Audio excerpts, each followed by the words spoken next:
Boy. Great. So that's live, but that's not live. Are we kidding? Okay. I think.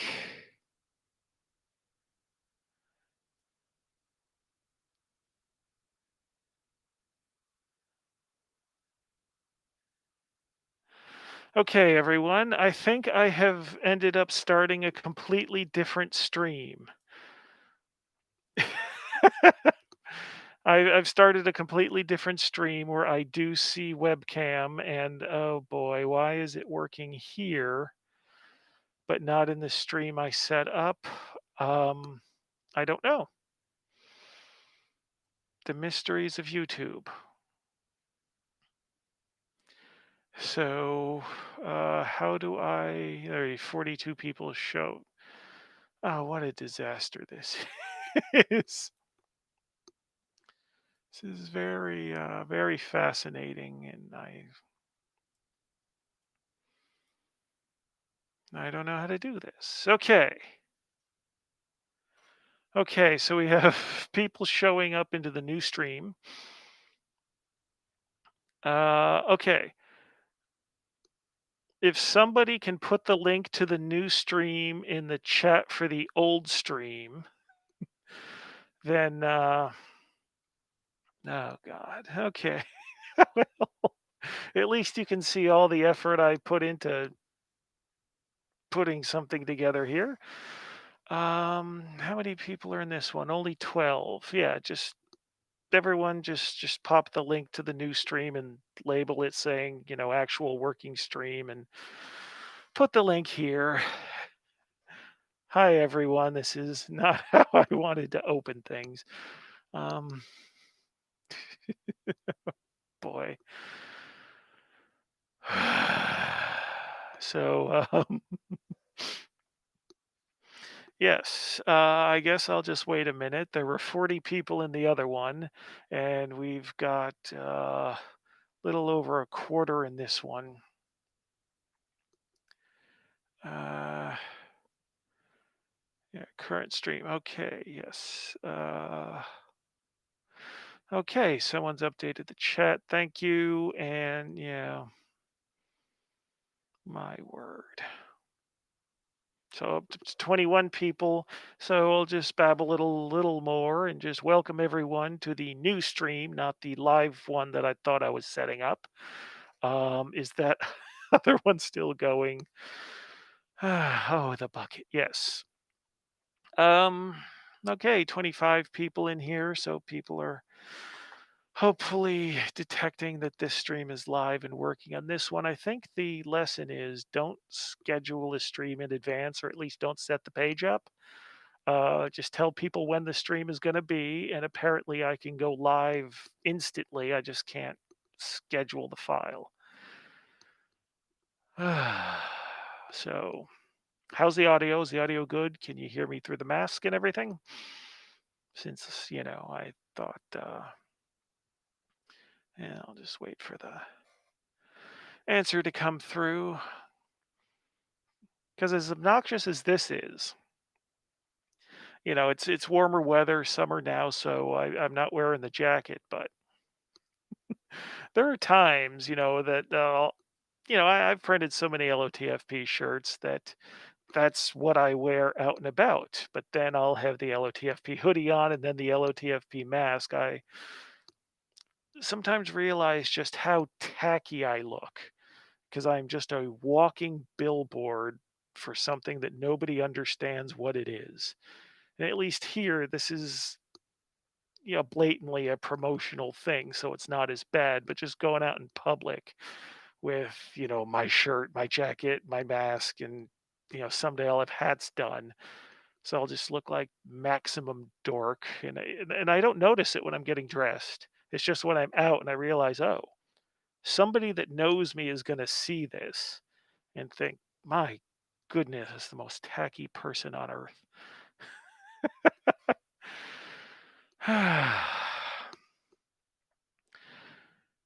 So Yes, I know I don't need a mask at home. I'm promoting stuff. I mean, if I just have the mask there, it's gonna be like, what the hell is that? This is how stylish it looks. And there's no conventions this year, so I just have to rely on my memories. But I've seen a lot of you people, and just like it does with me, getting an LOTFP mask will improve the way you all look. So,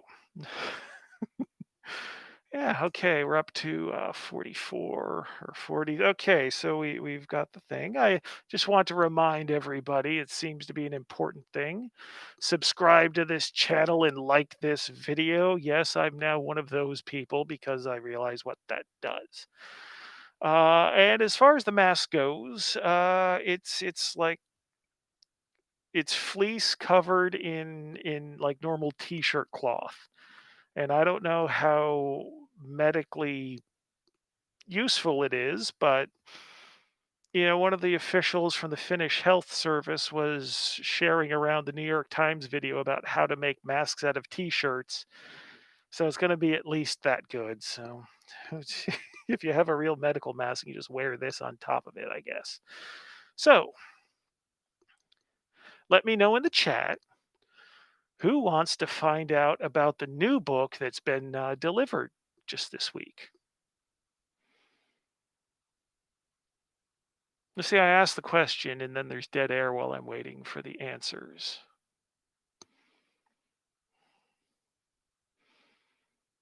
Well, one person does. Jesus. It's almost 1:30 in the morning here and only one person's interested. Okay. Oh, there. Answers. Very good. Okay.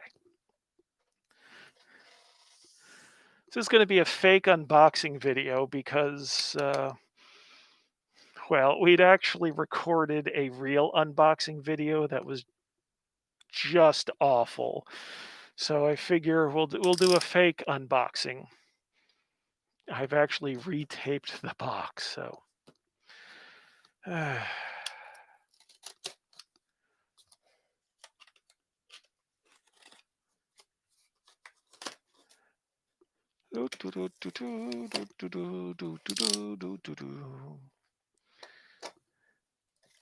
so this is a book called oh god, I got my far sight glasses on.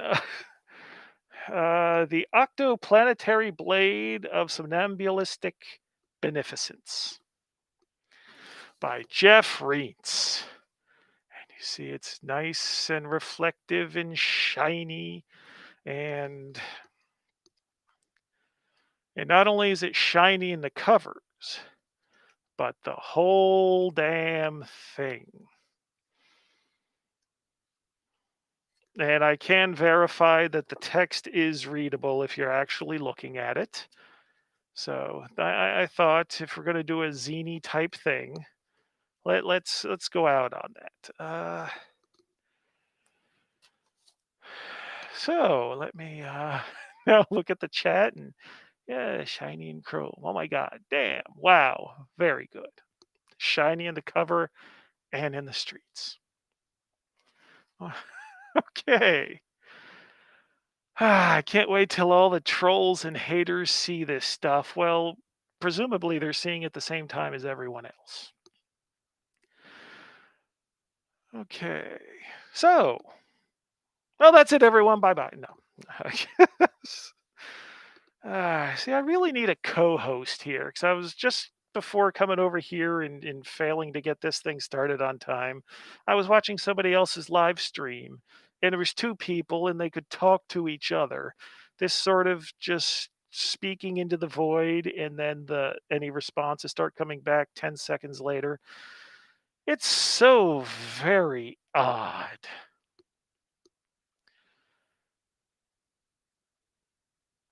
How did it turn out compared to what you pictured in your head? Yeah, I think compared to okay. Oh boy, this isn't gonna reach. 1 second here.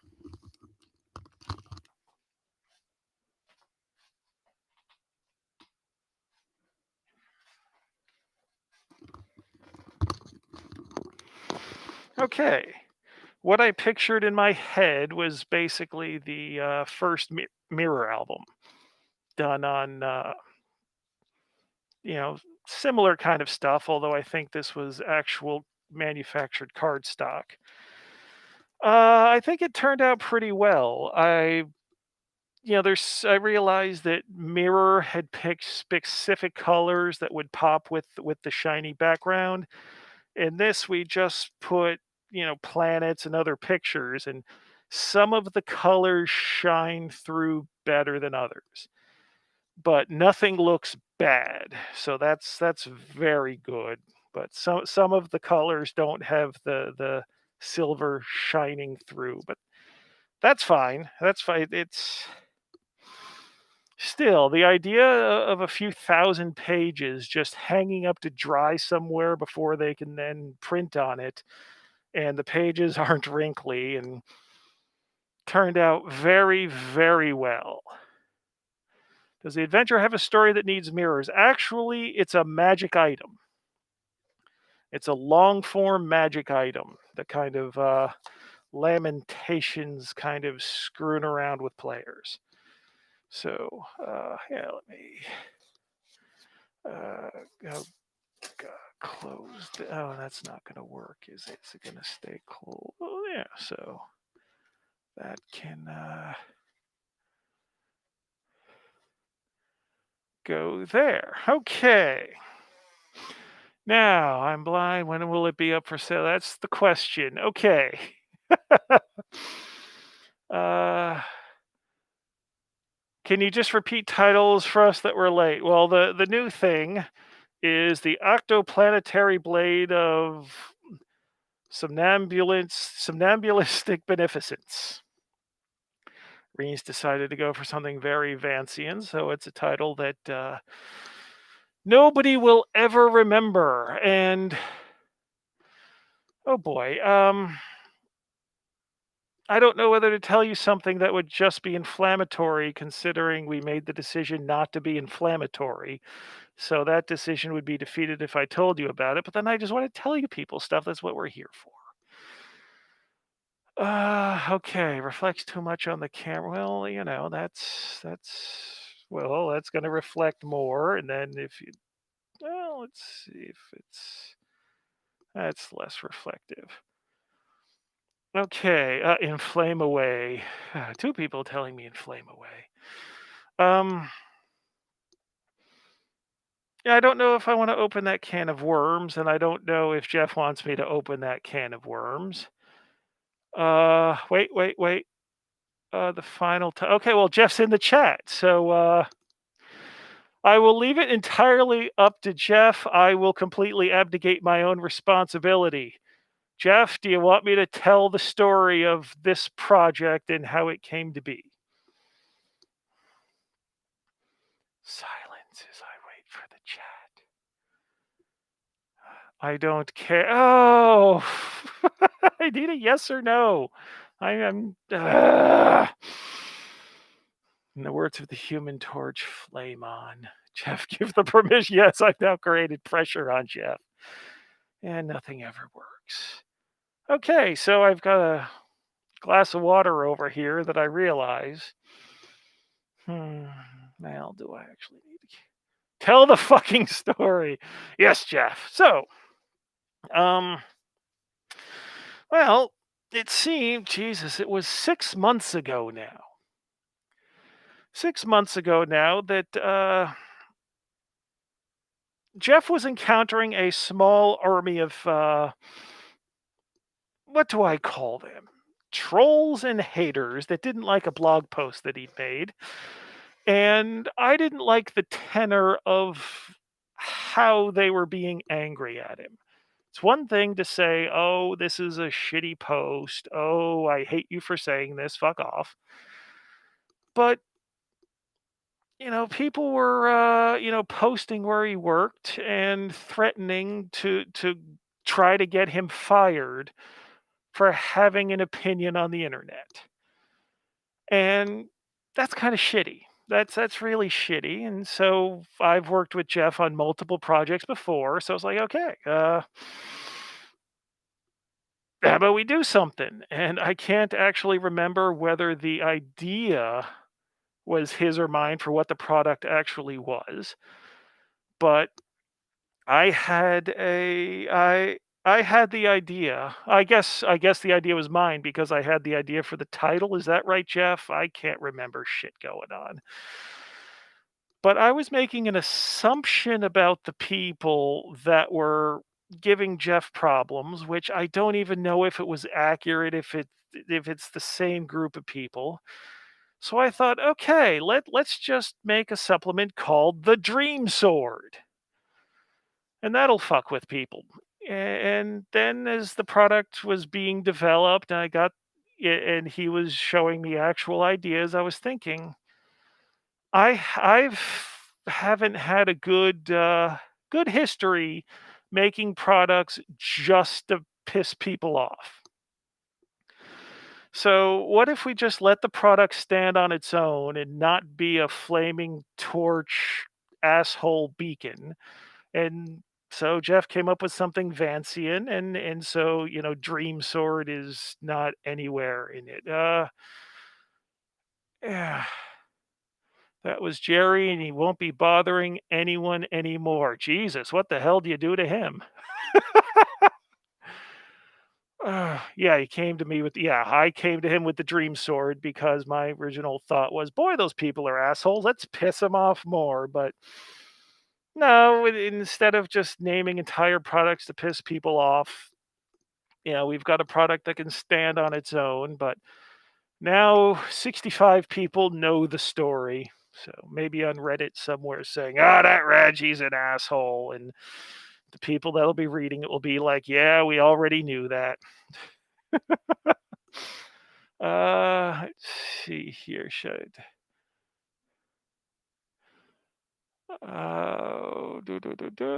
Now I'm reading the chat. See if there's anything. Let's see. Nice of you to be considerate, though. Haha, very good one. Okay. Okay. Jeff's telling people I've always asked readers of my stuff to go out and write something better. All ships in a rising tide and all that. Yeah, I would actually want to say something because Jeff's run into trouble and I've run into trouble. There's a lot of people that don't like me and want me to go away, and you know the stuff behind that. But I have to say that everyone that's given me shit, I hope they make good stuff. And I hope if they make good stuff, people support them. The personalities and ego don't mean anything to me. If an asshole makes something good, I hope they're successful with their good thing. And every minute that they're busy making stuff, they're not bothering anyone else. Yeah, yeah, so that's the big reveal, and this is the new stuff. Anyone that hasn't seen, this is Big Puppet with written by Alucard Finch, all of the art by Aaron Alfrey. And he Aaron Alfrey basically expanded the scope of the project because he just made so much art. And for example, some of these pieces, it's just got a bit of text here, and we were going to put a bunch of these text bits on a single page. So these pictures were originally slotted to be quarter or half pagers, and he had the idea, for each of these things, can I do a spread? What am I going to say? No. So this is a nice fat book, lots of art. It is an adventure but also doubles as a supplement because I don't want to give away too many of the details. I know that's probably counterproductive, marketing wise, but as a consumer, I like to be surprised by things. Like if I know that I'm going to see a movie, I don't want to see any trailers. I don't want to see any spoilers, no news, no nothing. So I assume that interested people are going to buy it anyway, which isn't exactly true, I know, but the people that are going to be like that, I want them to see the thing in their hands and discover everything for themselves. So I'm really not into giving a lot of details about what these things are ahead of time, just to give the diehards that are going to buy it, just knowing it's a new LOTFP book, just to be able to give them as much of that fresh discovery experience when they either read the PDF, when they download it as soon as they buy it, or if they wait for the book. That's important to me to be able to give that. Let's see here. You need to sign out to people. Uh, we are old school about spoiler, James. Totally agree with you. Okay, I'm going to take that one comment as representative of the group. And then there's Fermentum here. Uh, that's another one. Its title's in Latin. I didn't name it, so I just know it is Fermentum, and I don't even remember the full title. Uh, this is the one. Uh, let's see. This is the with the monks brewing alcohol, and things are weird about it. And I can show you. What am I showing you here? Yeah, I can't see it. This is layout by Jacob Hurst, and that created some confusion with people thinking there was going to be a Swordfish Island LOTFP book. That's not the case. At least no one's told me about it. This is just done by the guy who publishes Swordfish Islands, the design. That's Gord Seller, it's the writer, and Gonzalo. Oh God, how do you say his last name? I've never heard it out loud, and it's spelled in a way that, if I get it wrong, could be very bad. So Gonzalo A is the artist, but Gord Seller is the author here. Let's see here. Did you do any editing on the Stories in the Blood anthology to update to the current LOTFP setting? No. The text did we did another proofreading pass, so we probably got rid of some old mistakes and introduced new ones, but the text is pretty much as it was. No updating of anything of what it actually is, but it's a completely new graphic design and layout and over 250 new pieces of art. All of the art is fresh. The vast majority of the maps, it's grinding gear, hammers of the god, no dignity in death, people of Pembrokeshire, and weird new world. Let's see. And then what adventures are in blood? Well, I just said it, so and then there's the deck of weird things. That's my work. Yannick Bouchard did a few pieces for the interior artwork. He also did the cover and the special slipcase. This is basically, well, if you know what the deck of many things is, I just decided, okay, let's do a supplement where you use all the cards, and every card has 4 options in it. So there's over 200 things here, and it's positioned to be something that you introduce into a campaign early on. So all of the characters, because I need a slicker presentation.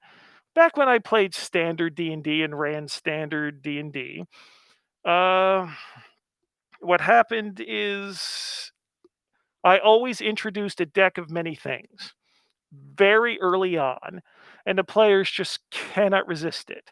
So the game changes, who the characters are changes just immediately. And I thought there needed to be something official for LOTFP in that vein. So here it is. This is designed just to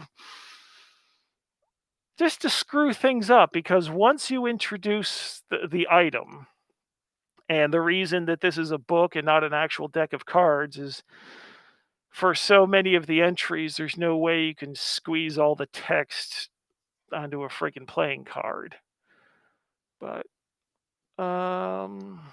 yeah, so the idea is you're going to screw up any planning you had for your campaign and a lot of the preconceptions that players have about their characters. Because the way this works, you draw the cards, the diamonds and the hearts are all positive effects. The clubs and the spades are negative effects. So yeah. Okay. Let's see. Any more questions? Yeah, and we've also got some new shirts done. The shirt place had a special discount during COVID times. And well, it's weird because there's a sense that things are opening up and around the world things are opening up, but COVID's certainly not done. And so that's going to be most interesting. I should not talk too much about current events, but it was in the middle of the COVID lockdowns, and I thought it was cute if I can get cheap shirts. Sign of the times, the doctor slug is the hero we need when there's the pandemic going on. And then, you know, the shirt place that I use from Germany was able to use more colors so we can get a decent print of the old box set covers in a way that the places I used to use in the US couldn't quite get done. So we will have these two shirts available. Uh, since there's no conventions, I got to do something with the buckets. And again, since there's no conventions, we'll be giving away pens and we've got face masks that will going out. Is there an ETA? Okay. This is why I can't get anything done ever. So I've got everything I originally thought of. And I was thinking, okay, we can put this stuff on sale anytime. But at the beginning of the weekend, um, hmm, I had an idea that I should have had 6 weeks ago. And I don't know why I didn't have it, and I don't know why I'm trying to push it through now. Um, a slipcase for all of the adventure anthologies. And the problem with that is by itself, a slipcase would be very expensive to ship because the Finnish post office and their shipping classes, it's not based on weight, it's based on thickness. And so, like, blood is almost veins of the earth thickness, so it has to be sent as a parcel. And if someone's buying everything, that's a parcel that's already, we're already shipping a parcel. Whereas if you're just ordering one of these books, it's sent as a letter because it's thinner than 3 centimeters. And that's why when you order certain number of things in the store, why the price, there's this massive jump. It's because it's going from a package that you can't fit in 3 centimeters to the parcel class. So if I can get a slipcase done to where it can ship with the book that already has to be in a parcel, that would make sense, I think, for people that want to upgrade and have a slipcase that fits blood, fire, and death. But if I put all this on sale now and then do the slipcase later, then we're going to have this thick thing that to the US I think would cost either 45 or 50 euros just for shipping, even though the slipcase would be pretty light. And I don't think that would make any sense. So, whew, yeah, so I'm seeing how quickly I can get that done. And as soon as I get the specs for it, maybe I can get the stuff put on sale, but as a pre-order, and then it wouldn't ship for a couple more weeks. But yeah, so does that mean there are only 3 in the anthology? Yeah, yes. The Blood, Fire, and Death is a trilogy of my old out of print stuff. Better Than Any Man shouldn't go with any of the other adventures. That should be its own its own reprint at some point. But Blood, Fire, Death, I had the idea to name them from the old Bathory album. And now the trilogy is complete, and it's just like slipcase, you idiot. Should have thought of it 2 months ago. Okay. So I'm thinking buy in several transactions. Well, again, that won't work for blood. And the trick is these three are on their way to the US now, so they will be available in the US web store. This is limited edition, limited to 500 copies and 100 copies of the slipcase here. There's 200 copies of the mirror book. And again, that's not going to the US. The shirts are not going to the US. The bucket's not going to the US. But I am going to have a deal to hopefully do something about the shipping. Basically, where I'm going to eat shipping if you're buying enough stuff. And we'll see how that works because honestly, things have been rough. And I'm in the hole right now, and all of this stuff is basically being printed on credit, and it's going to be due in at the end of the summer. So I need to do something where everyone wants to buy as much as possible right friggin' now when it's ready. So let's see. I would like to see Better Than Any Man in hardback. So would I, but I would want to do that with new color art, not just reprinted as it was. Let's see. Let's see here. It's okay, buy it either way. Decide to sell it. Foldable slipcase, not foldable. It's going to be fixed, and it would be done the same way as this slipcase. Thick. It's basically the same material as the covers on the hardcover. So that's that. Can you talk about Better Than Any Man reprint? It's not the first priority. I have a preliminary layout for it done, but again, I would want to pack it with new fancy ass art. It's got to be an upgrade because there were already how many? Is that the one that I put out 10,000 free copies of the damn thing? So it's got to be a little more special than to expect a number of people to buy it enough to,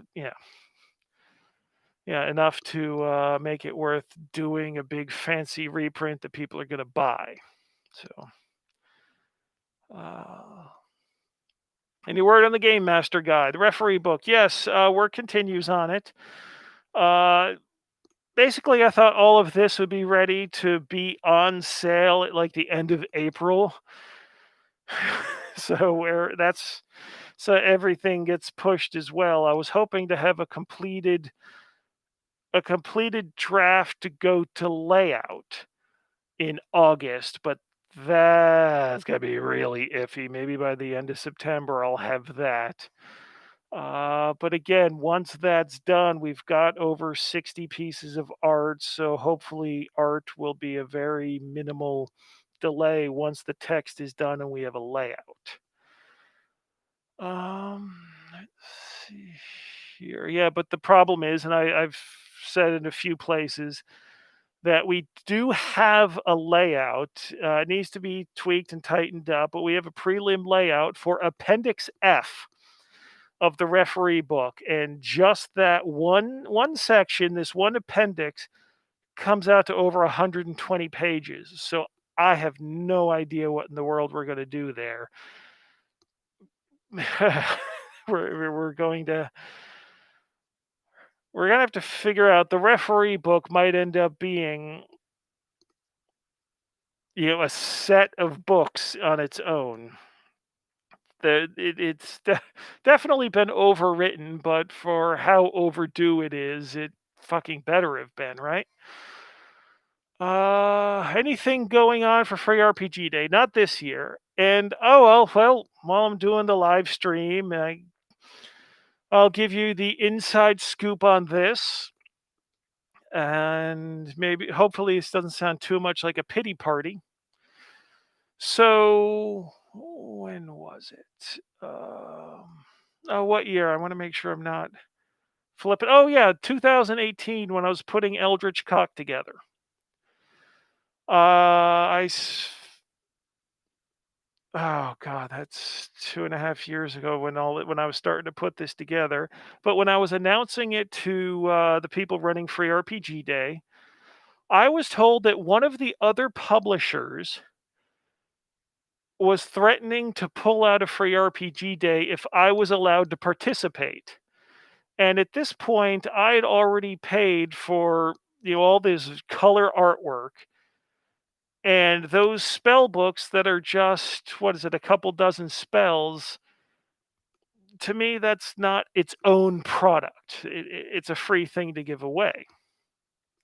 So this publisher then demanded to look at what my new book was before it even went to the printer. They wanted approval on my stuff. And because I'd already paid out so much money and already had done the little fundraiser for it, I felt like, well, what am I going to do? Shit. So I let him do it.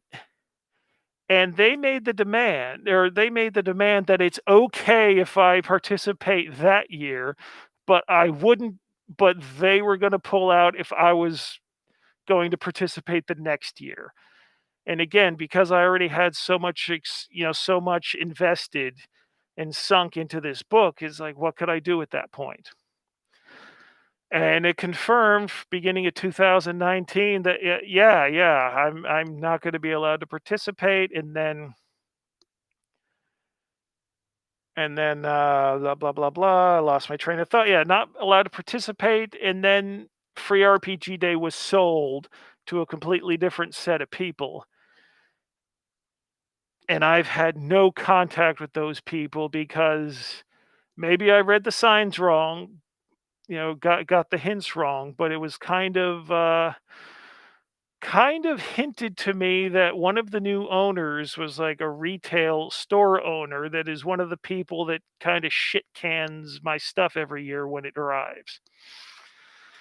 And no, I never found out which publisher it was that was pulling that shit. Uh, and I'm guessing, it must have been a very significant publisher, or else they would have been told to go pound sand with those kind of demands. So look at the 2018 list, just like I did. Look at the 2018 list and fucking guess who it was. Let's see here. Will there be any contests in the future like you have done in the past? Probably. I'm not sure exactly to what you're referring to, but probably just because I repeat shit. Uh, or make your own free LOTFP day one day before theirs. You see, the thing with the official free RPG day, it is an awesome promotional technique because you're getting their access to all these different stores. So me doing my own thing, it's just going to reach the people I'm normally able to reach. But free RPG day, I really do think, especially 2013 was better than any man, and that got a lot of attention. Doom Cave, not so much attention, but it's still an advertisement in hundreds of stores. Slugs, and every year there was this increase in sales. So I'm guessing that as a marketing tool, it was actually working, and it was worth pumping all these resources because, well, especially better than any man and vaginas or magic and eldritch cock. I was not sparing expense on those things. Slugs and Doom Cave weren't ultra fancy productions. I know Slugs. Oh, that was fun when. Oh God, I don't remember the artist's name offhand, but the one that put in the back inside cover Love Slug picture, when he turned that in, is like, oh, this is gonna cause trouble. And then, that's that's the all the thought I put into it before it goes in the book. Let's see. I've never heard of free RPG data till start collecting, and my only interest is in LTFP stuff. Okay, who do we have? When Ozzy wasn't invited to Lollapalooza, he created Ozfest. Yeah, well, there right now there's no marketing budget, so any plans for the playtest rules to be polished up and released? N- Not for quite a while. All the referee book stuff has to be finished and done first. And even the stuff that I really like from the new playtest rules that have been out for 2 years now in the back of Eldritch Cock, a lot of it hasn't been received that well. So even though I like it and I run using those rules, other people don't like it, so I don't know what I'm going to do about that.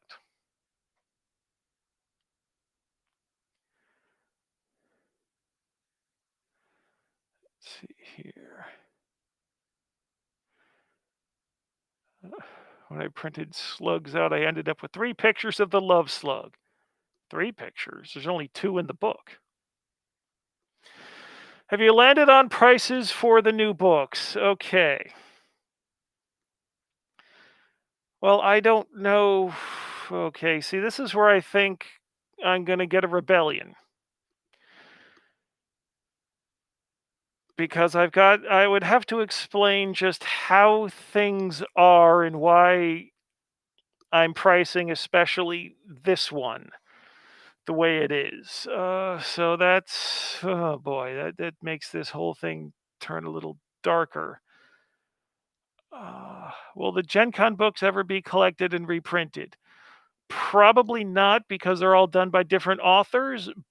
But the remaining things I have from last year's Gen Con, my remaining stock, will go on sale the same time as everything else. Because again, it's supposed to be convention exclusive, but no frigging conventions this year. Uh, I have a signed cockbook. Very good.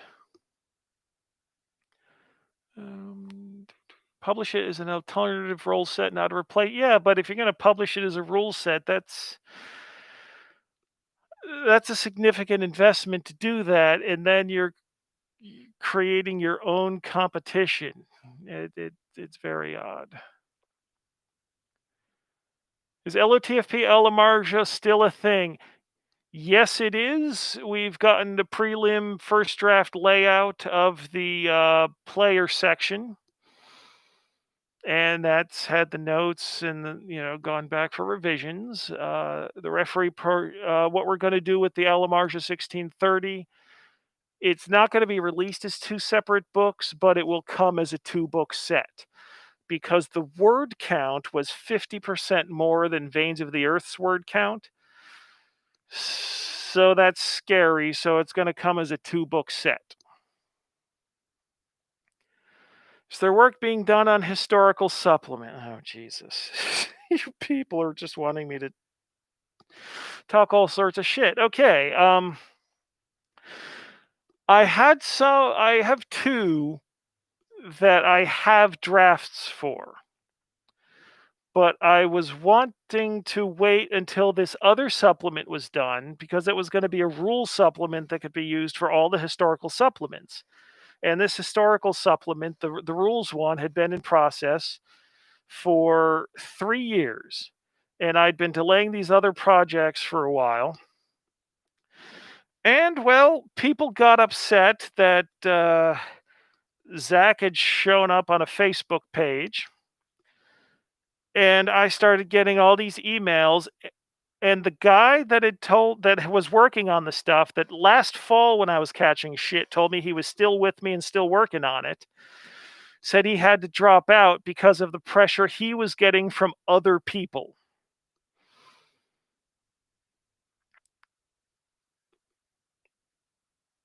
I have no idea what to say about that. The I don't get it. Don't get it. So that's that. Let's see here. Talk the shit, Reggie. Yeah, that's very helpful. But for pricing, uh, I like to show off that not only is this a big, thick book, but comes with 3 poster maps here. It's going to be a shrink wrapped book, which I'm sure will help in retail. But so the pricing is going to be 60, 35, 35. And you see, we can pressure him to join back in. Yeah, but no, I'm not going to send people to pressure anyone because it's shitty when other people do it, and it would be shitty if I do it. And it's one thing to pressure someone to drop something, but pressuring someone to do something basically is asking them to have the pressure just kept on them for a long period of time, and that's no, don't pressure anyone like that. That's not good.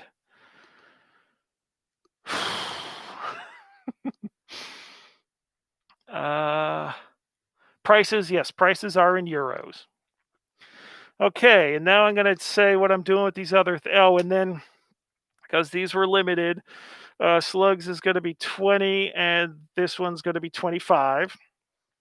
We've got 50 slug shirts distributed among the sizes, so there's not going to be many of each individual size. And we've got 100 of these. Okay, Lamentations has run into problems the past year or so. Um, Convention sales were up. Retail sales were about even 2018, 2019. PDF sales were a little bit down. But direct store orders crashed. And it got to the point where revenue overall was down 40% from 2018 to 2019. Because at the start of the year, what happened was I was wanting to do a lot of reprints, and I did a lot of reprints last year, and I took out loans to do that. And the loans were taken out on the assumption that business was going to stay steady. And in addition, yeah, I wanted the loans to pay for the reprints because reprints sell slower. But I knew I was going to have 2 new Zach books that year in addition to other things. So what happens is the Zach scandal hits on the same week that I receive very large loans. And so I went ahead with the reprints, but not with Red and Pleasant Land. That got replaced by another reprint. And then all year there was only one wide release new book. That was No Rest for the Wicked. And then we did limited edition stuff at Gen Con, and we did Midwinter at the end of the year, but that's limited edition. So I was basically surviving on these loans. My personal income pre-tax went from about 45,000 in 2018. It was a very good year. I had never imagined I could ever make that much money, to 3,500 euros in 2019. And starting in December, I was having to juggle which bills am I going to pay and which ones am I not going to pay. And I started getting behind on bills to the point where in March, I'm started falling behind on the creator royalties. And so things are kind of fucked. And all of this stuff, as I said, is being done on credit. I'm basically I'm about 15 grand past due on things right now, with another 45 grand due at the end of summer. So so what I've decided to do hopefully kick things off in asking for your support. The regular price is just based on normal cost and my formulas, 60, 35, 35. I've decided to make my book a fundraiser book where I'm going to charge prices that don't reflect what the book is, but the fact that it's a save the company kind of thing.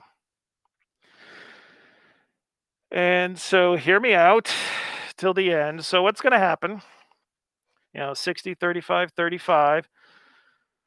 Deck of Weird Things is going to be 100. If you get the version with the slipcase, 200. And if you buy all of these, the first 200 people to do that will get a copy of Reince's book for free. First 48 or 49 will also get a free bucket. Oh, and free pen. But if you buy the deck in any form, you get free shipping on the entire order worldwide. You can add as much as you want to the order, free shipping.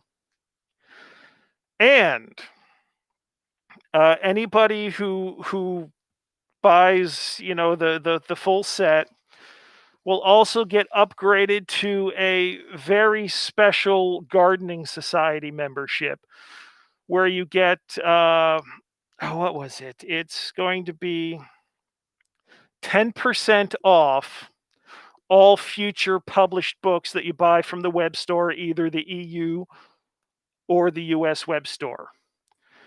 And then people who are already gardening society members, it'll be the 10% minus €1 for all the things. So the old school gardening society people will continue their discount. Yeah. Even New Zealand shipping. Yes, even New Zealand shipping. That's one of the things. If you pay the help me fundraiser price on the deck, yeah, that'll cover all the shipping for everything anywhere in the world. That's kind of designed to be absorbed into the price. So yeah, I it's embarrassing to have to say that and to explain this. It's not my proudest moment, but it is what it is. Um, yeah.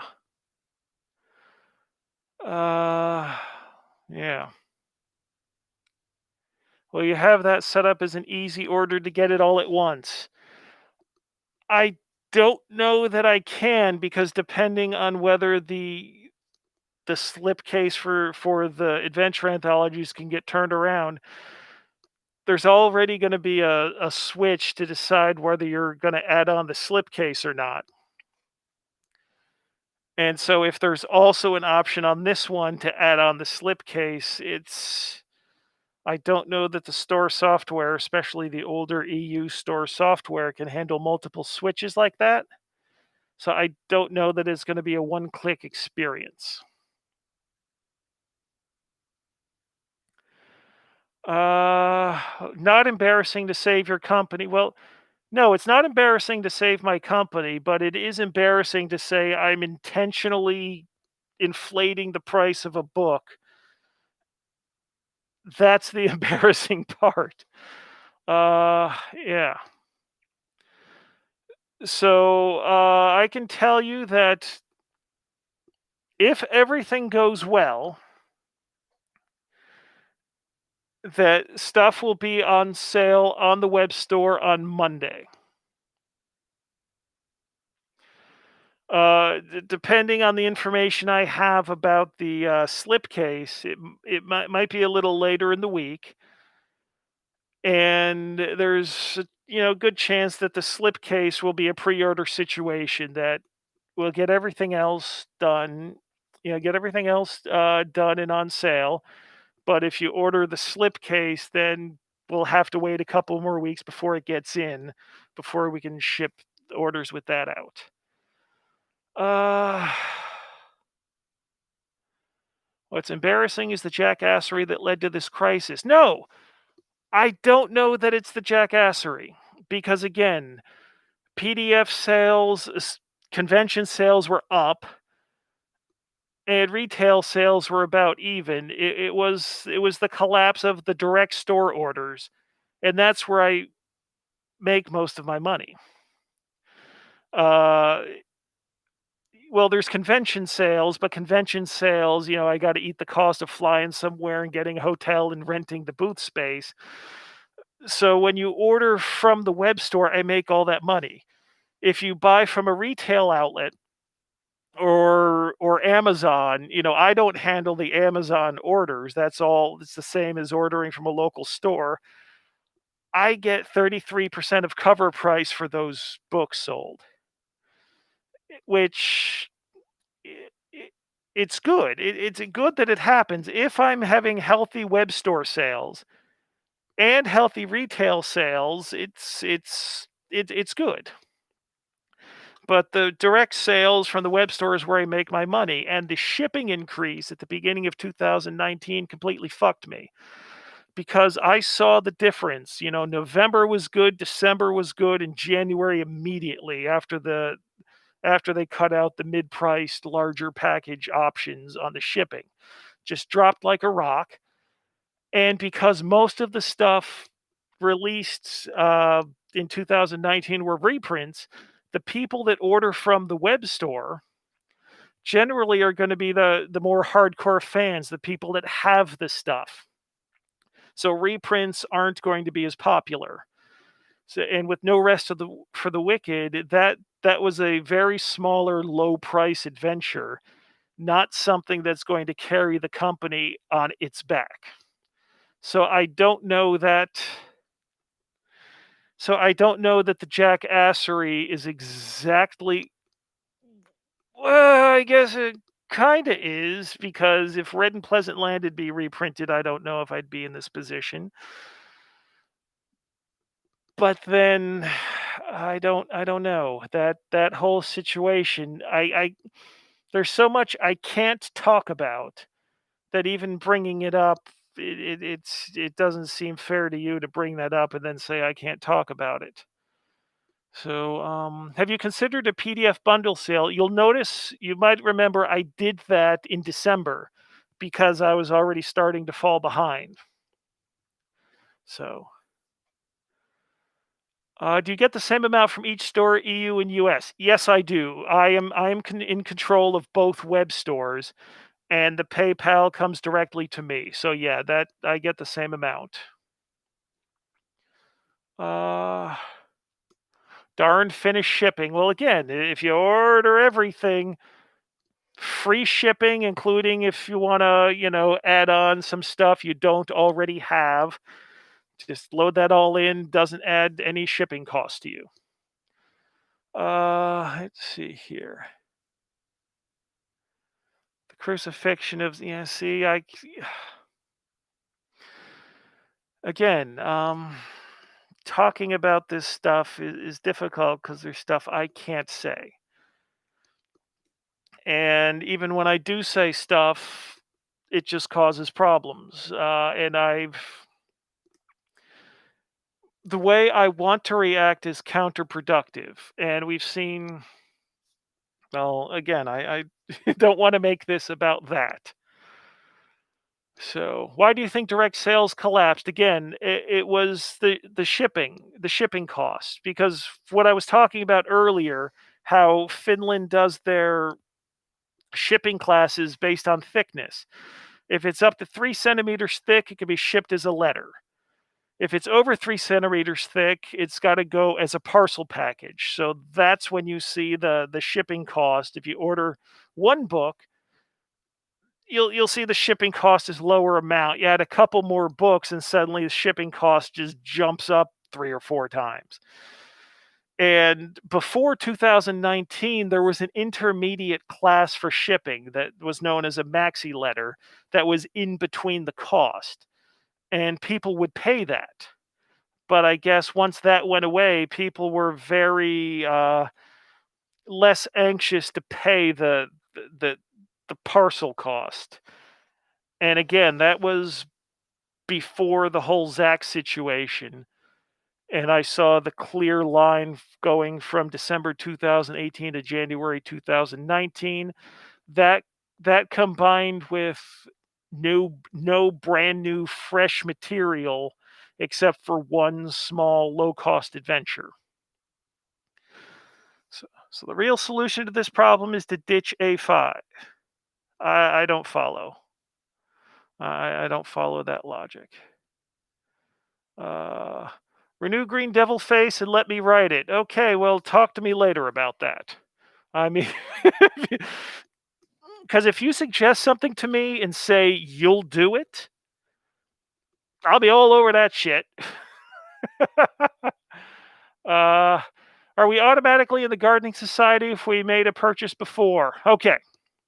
The Gardening Society was a thing that I ran the first few years of the company, where basically it was basically the fan club. You paid a certain amount. The first batch of people got an A4 size print and a membership card. And then what that membership card gets you, you're automatically get €1 off everything in the web store for future purchases, and you can flash the card and get a discount at conventions. And then I ran out of cards and thought, nah. And so I discontinued new members to the society, but everyone that had joined previously, they're still in it and they still get €1 off of everything. So what I'm going to offer, if you pay the if go ahead and help me out by getting everything, you will get this souped up super gardening society thing that it isn't a discount off of future purchases, it's a discount off of future published books. uh Jeffrey, thank you. I got to go to work. I just want to say that James has always been the straightest of shooters, and if we can help him, we should. I hope enough people agree with you.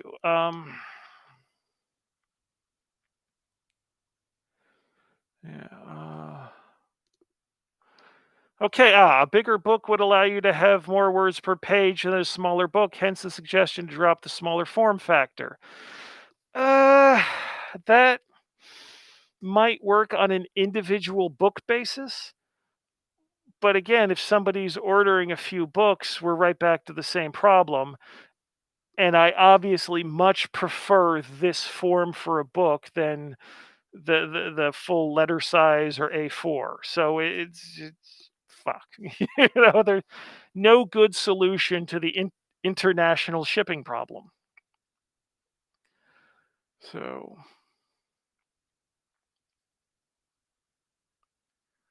let's see here. Let's see. What's your preferred way to be approached with content submission? Email me, lotfp@lotfp.com. Just give me your general idea of what you want to do. I'm bad at getting back to people on email, though. So, yeah.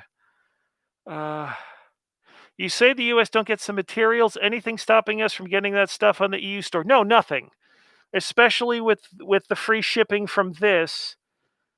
Yeah, definitely. Order from the EU store once this stuff is available.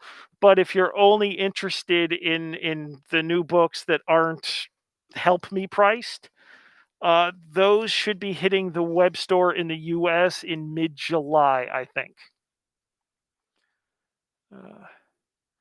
Will there be a difference in price of shipping if you use DHL or Schenker? I can look into Schenker, but all of the other shipping companies, FedEx, UPS, DHL, they're like twice as expensive as the post office, and I don't do nearly the volume to get any sort of real discount from them. They won't even talk to me with my volume. Of the new books, which is the most brutal? Well, when you say brutal, if you're talking about like visuals and how graphic it is, definitely Aaron Alfrey. It's there's a lot of stuff that reminds me of The Wizard of Gore, if you know that old movie. I'm not sure if you. Oh yeah, Mask. Oh shit, I'm wearing the goddamn thing. Okay. Yeah, I forgot. If you buy everything, get a free pen, free bucket if you're the first 48 or 49, however many buckets I've left. First 200 get a copy of Jeff's book, and the first 200 also get a mask for free. So there's, the free shipping, the future discounts, and that's an asterisk as far as what I said. The actual discount is that it's not final until it's final. Look at the information on the product page when it's released for final information in case I brain farted and didn't take something into account. But yeah, you get, all the free stuff too, like exclusive shit. Let's see here. You could try carrier pigeons. Yeah, I'm sure that's gonna be cheaper. Um, when? Again, I'm hoping to have everything on sale on Monday, but that depends on a couple things. But by the end of next week, with maybe it's set up as a pre-order until I get the slipcase figured, but that's not even 100% since I haven't even gotten the pricing back on them. I am having Bouchard do some art for a slipcase, but if the slipcase falls through, we'll use the art as promo stuff. It's yeah, I if you don't know your metal, you're not going to get it. Monday is fun day. Show off the shiny book. I missed it. Are you doing a bundle for all of the books? Well, again, if you order everything, you get free shipping, so you can add on whatever stuff you don't already have as well, and you get free stuff. But but it's not really a discount as such if you buy them all. Uh, is there time usually? Not really. Okay, well, the question is there a time you usually update the store for sales? Not really. It's just whenever I get it done and look over everything and swear I've set everything up correctly and I'm confident enough to go live. Will you post somewhere when they are available? Yes. Once they are available, I'll send an email out through the web store email, function. So make sure your newsletter option is turned on your account tab in the European web store, because this is going to go up in the EU web store first. That's the original web store. And then, we'll get it posted on Facebook, on Twitter. I don't even know. Do we use Instagram anymore? I don't do any social media. Everything includes no, the slipcover is going to be optional. Even with the slipcover available, it's not necessary to get the slipcover to get the big special deal. That'll be completely optional.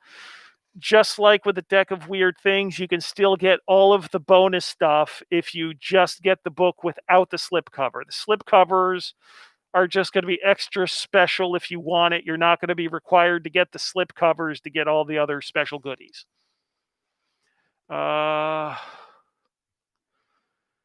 Yeah, now let's see here.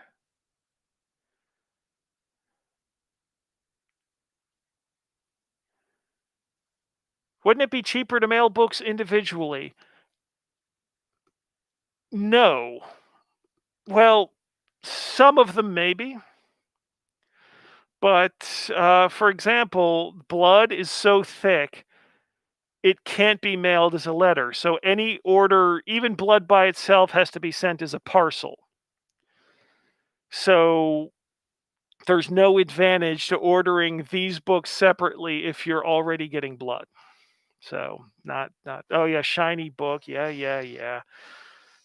Jeff Reens's book with the Vancian title, The Octoplanetary Blade of Somnambulistic Beneficence.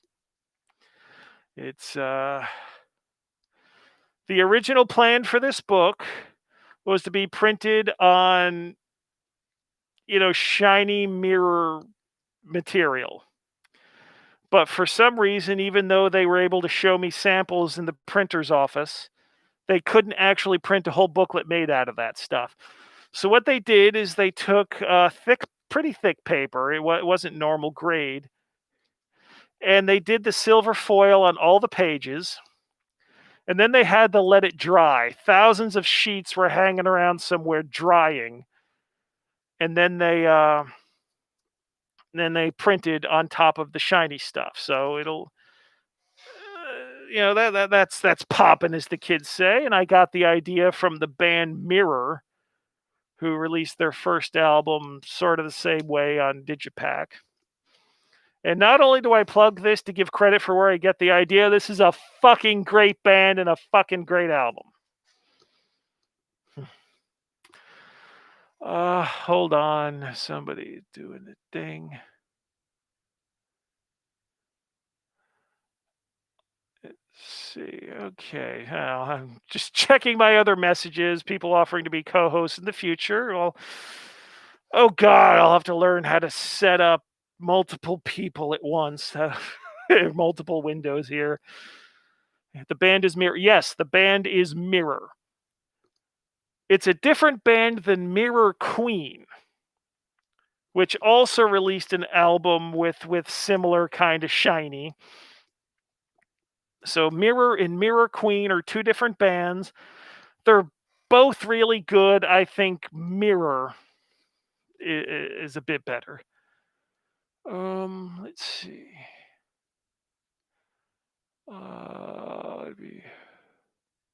Would it be beneficial to concentrate on thinner than 3 centimeter books in the future?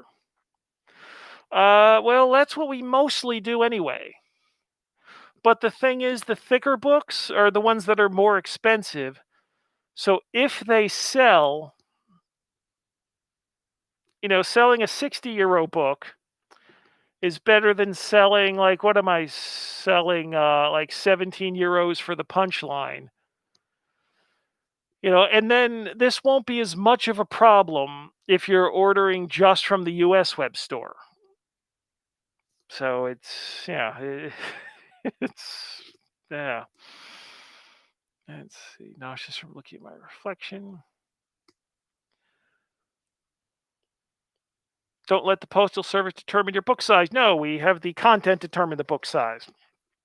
Like the referee book is going to be absolutely ridiculous size just based on what it's so far. Alamar's 1630 looks like it's going to be ridiculously sized. Listen to Mirror, but I prefer their 2019 album. That was Pyramid of Deception. That was the name of that one. I have that one. Not bad, certainly great album. I just thought I like the first one. That deep purple vibe of Heavy King is just like, oh. And then Cloak of Secrets, is that the one? That's simple repeat. Yeah, Cloak of 1,000 Secrets. That just hooks me. So catchy. And yeah, I don't know. It's just maybe the mood of when I first listened to the album. Like I recognized and could think of how the individual songs hit me on the first album is different, whereas Pyramid of Deception, if I'm remembering the name right, it's the kind of thing that when I was listening to it, it was just the whole album at once. So it's a whole thing instead of songs. Any chance Stranger Storm will make a comeback? I'm actually, that's a good question because I was planning on having that back in the new referee book. But if the new referee book's 1,000 pages, I'm going to have to make some cuts somewhere. My body is ready for your massive referee book. Your body. Okay. I want to use a referee book as a weapon like in Berserk. Okay. The three on the left. Well, these three will be in the US web store. Yes. Is Jeff working on anything else you could tell us about? No.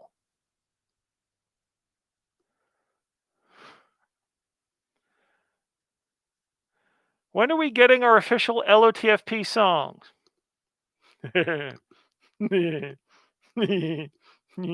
Stay tuned. Stay tuned.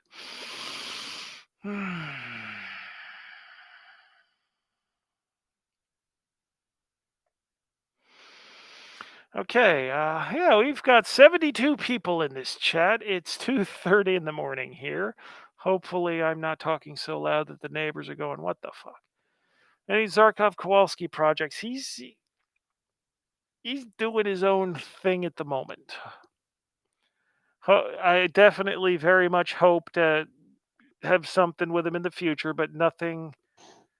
Am I think? See, there's so much stuff that's in process, and I'm just thinking of the more imminent things. Like Kelvin's got a new book that's the text is done. He's working on the art. So that's definitely going to be ready for the fall. We're trying to figure out how to fancy that thing up. This is going to be a longer form Kelvin book.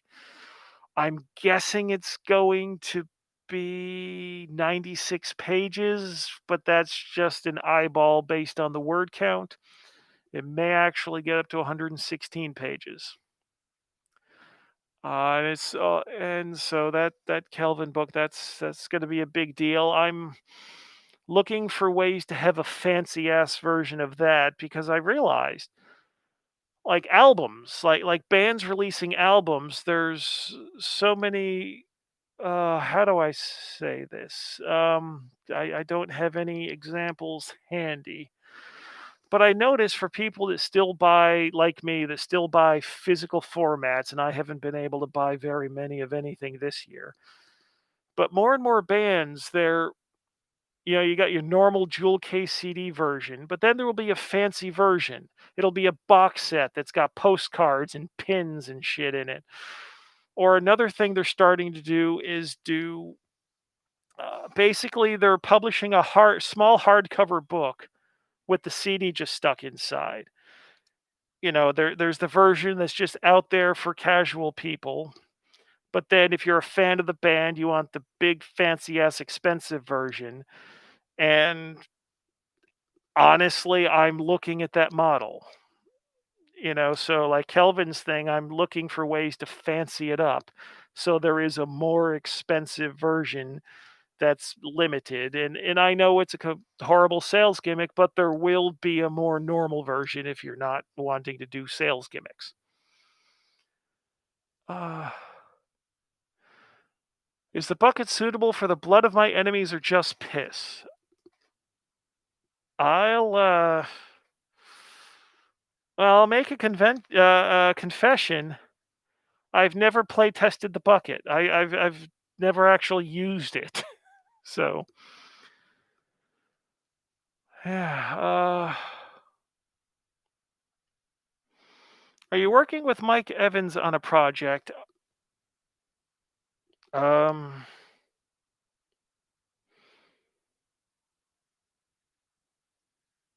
I don't remember. I think we were talking about something. I've completely blanked on whether we actually came up with an idea. Is there any in-canon story based around the women from the LOTFP illustrations? Sorta, kinda, but not really. Uh, do you see the ref book out before the end of the year? I hope so. It's realistic. Whether it actually happens, I don't know. Especially if it's right at the beginning of the year, I might, just because of tax reasons and how, yeah, I might. If it's towards the very end of the year, I might wait until the beginning of the year to print it. Um, how limited edition? Yeah, we're looking limited edition dice was a suggestion. Yeah, we're looking at all sorts of stuff. One thing I was looking, Slayer's 1994 album. I think that's the one. Was that Divine Intervention? Had a limited edition Blood Pack CD. It was just a normal jewel case, but it had this plastic bag that was glued onto the CD surface, filled with red goop. So it was like a blood pack. You got a blood covered CD. And I don't know if that's possible or even wise to do with a book that's going to get shipped across the ocean, but we're looking at all sorts of things. Uh,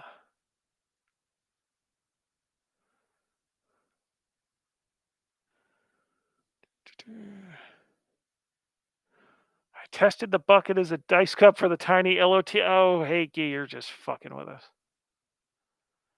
Yeah, dice. Yeah. Well, again, we got all sorts of things on the table.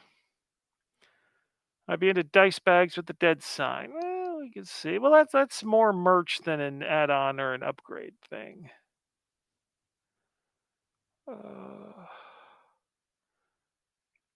So do not blood pack my books. Again, that's just an idea, not necessarily what we're gonna do. Um, you know what I'm gonna do? I'm gonna.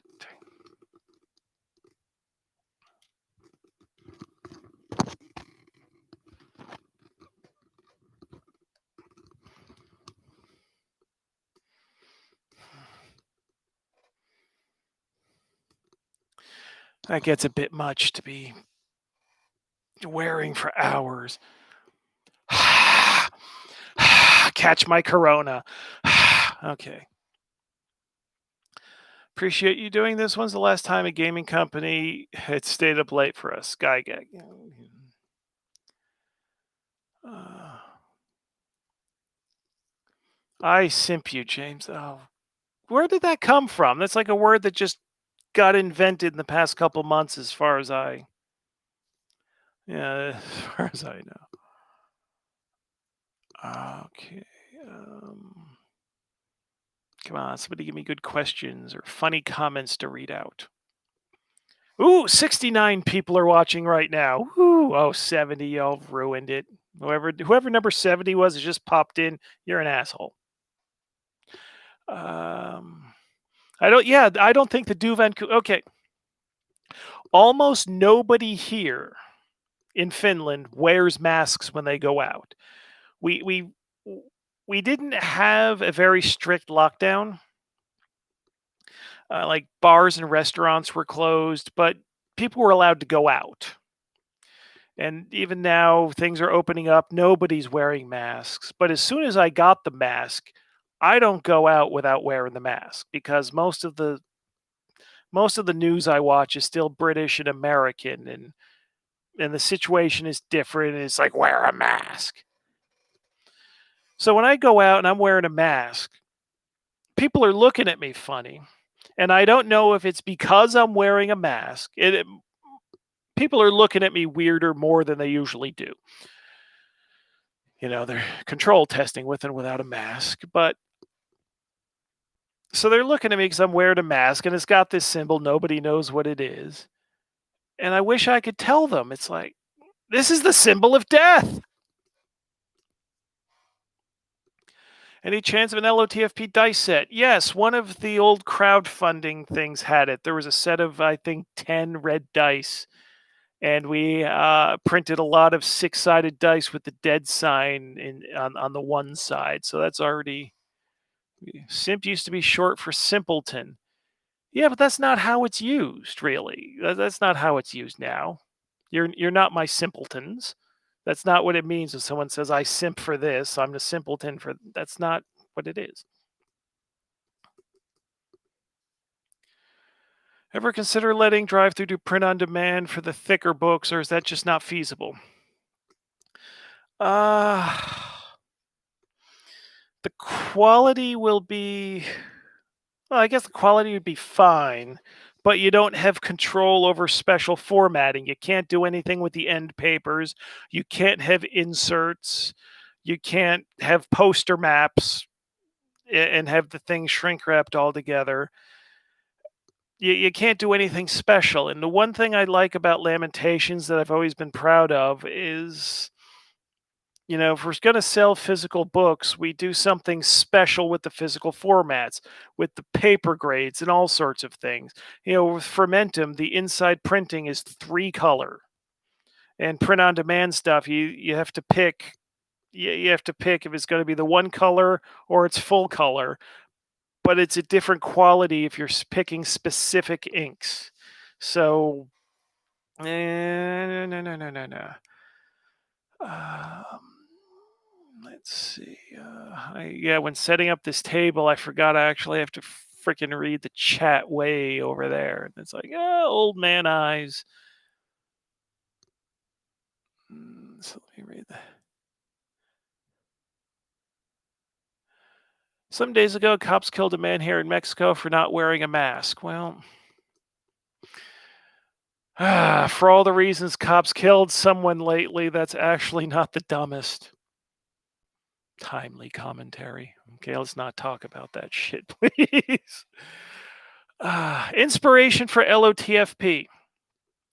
Underground heavy metal, independent horror, history, early 17th century, and I was very deeply affected by Warhammer First Edition role playing.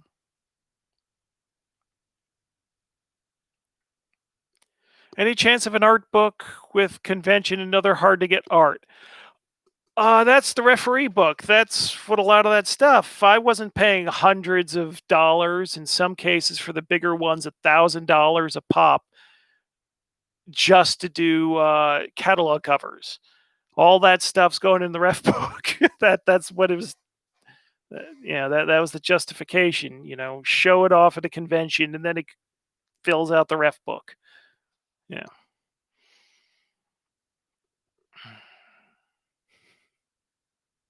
Do you read any OSR blogs? Honestly, I've completely cut myself off from all role playing news.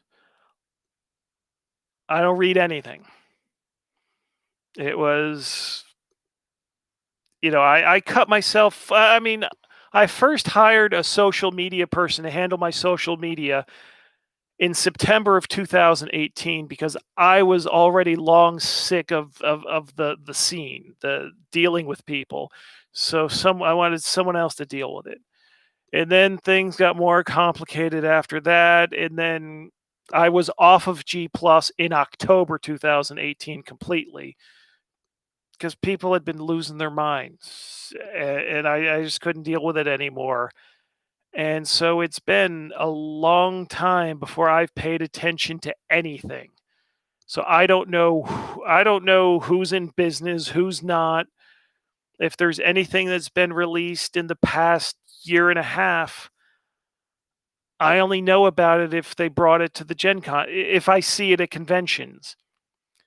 I mean, when last year at Gen Con, Jacob had Silent Titans he was selling. When I started pulling it out of the box, I had no idea what it was. I'd never heard of it. And that was somebody that I've worked with that made that. And that was the first I heard of it, pulling it out of the box to put it on the table at the convention. And I haven't kept up on anything since because it ruins my mental health these days. It's no, yeah. Uh, LTFP should try to market towards clicks outside of RPG and OSR, Metalheads and Gorehounds first RPG. That's what I was hoping. That's what I was hoping Towers 2 was going to be. And maybe that would have worked if Brocky had still been alive to do the marketing himself for that. Basically, in order for that to work, I'd have to get an outside author, I think, to do it. Somebody like from the metal scene to do a book, or somebody from the horror scene to do a book. Then it would be easier to say, hey, they'd be able to market the book to their fans. Aaron Allfrey, he's got the monster brains. Excuse me. Aaron Allfrey, I'm hoping this book does something because he's got his entire separate fan base. I'm hoping that'll be a big deal. God, I've got hiccups now.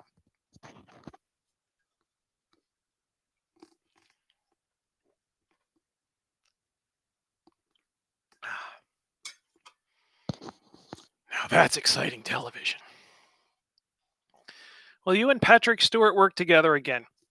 It's up to Patrick. The problem is right now, having gotten behind on royalties and stuff, I gotta get ahead of that again, and that's so. Please help. Yeah, it's a rough situation, but yeah, I'm gonna get in trouble with this statement, but there is nobody on this planet I don't want to work with. Um, What's the name of the upside down cross book? I can't see it. Okay, it's Latin. It is Fermentum Nigrum de Sepulti. And once upon a time, they told me what that meant. Fuck if I remember. How does one become an LOTFP author? Asking for a friend. Just email me, lotfp@lotfp.com with a product pitch. Matt Ward. I have no idea who that is. Black Yeast of the Buried God. That sounds very familiar. Black Brew of the Tomb. Yeah, whatever. That close enough. That's basically it. Is it correct Latin? Because I remember when I printed that shirt with the Norwegian on the back, I asked 3 Norwegian people to translate the phrase I wanted. All 3 told me something different. So I just picked one, and then apparently one of them was actually correct. That's not the one I picked. So after the shirt was printed, he was like, "What the fuck, man?" Because I didn't tell them all that I was asking other people as well. So hopefully the Latin here actually works. It'd be embarrassing printing up thousands of those. At least there was only a couple hundred T-shirts.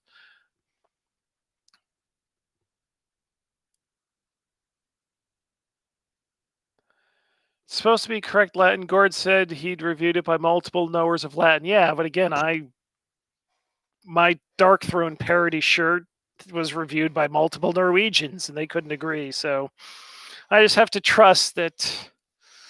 Yeah, I just have to trust on that one. Um,